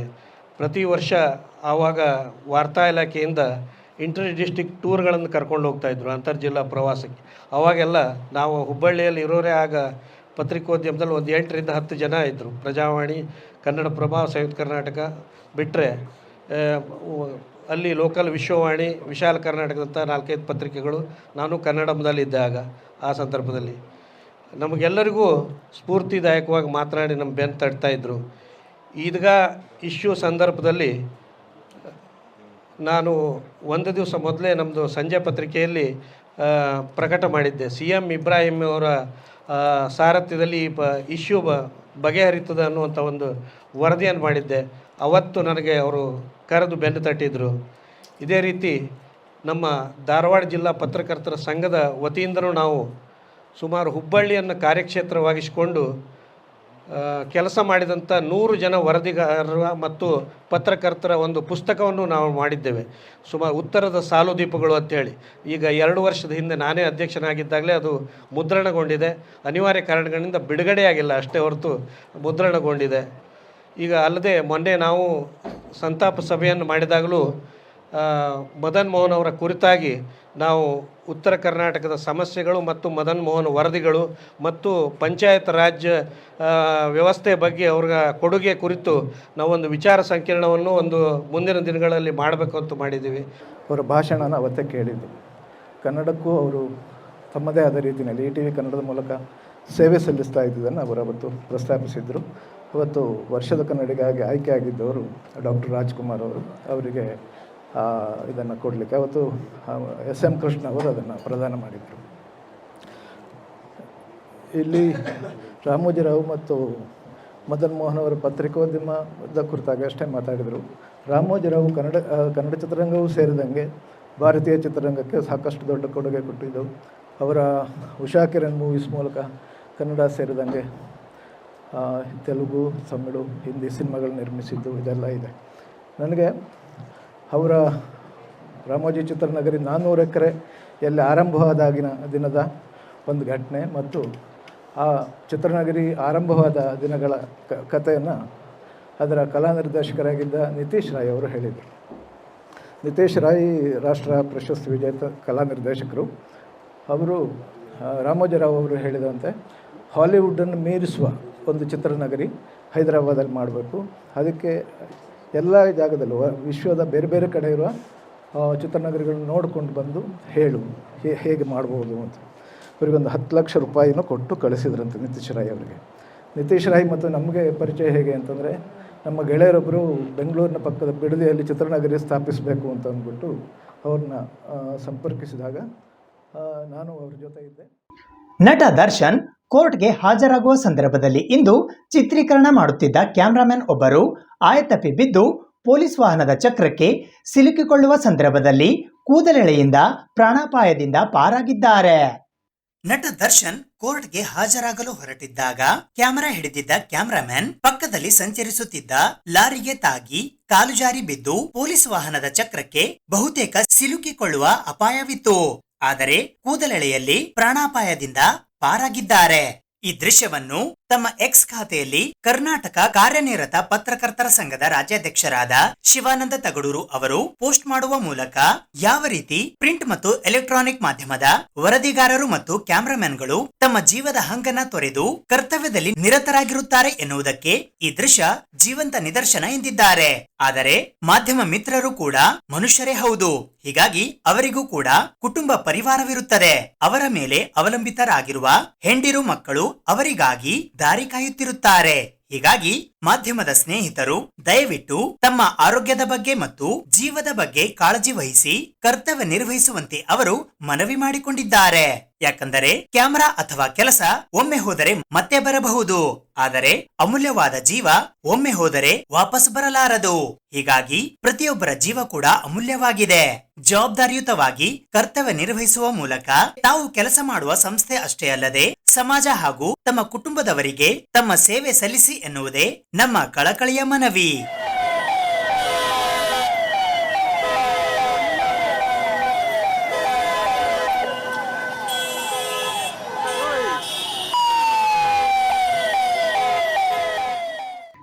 ಇದು ಇವತ್ತಿನ ಸುದ್ದಿ ಸಮಯ. ಸ್ಥಳೀಯ ಸುದ್ದಿಗಳಿಗಾಗಿ ನೋಡ್ತಾ ಇರಿ ಸುದ್ದಿ ಸಮಯ.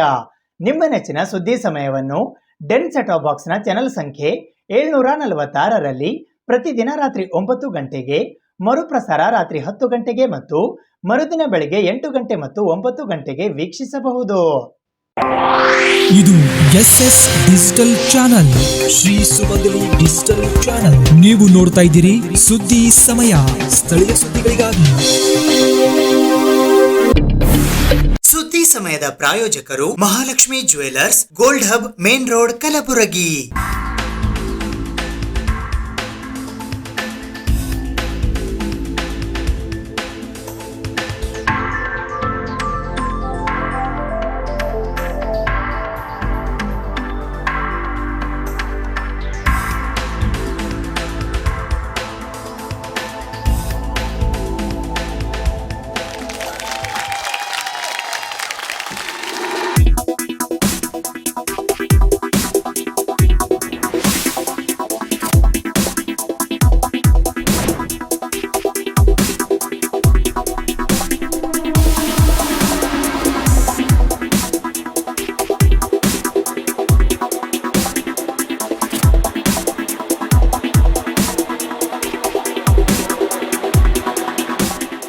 Mahalakshmi jewellers, gold hub, main road, Gulbarga.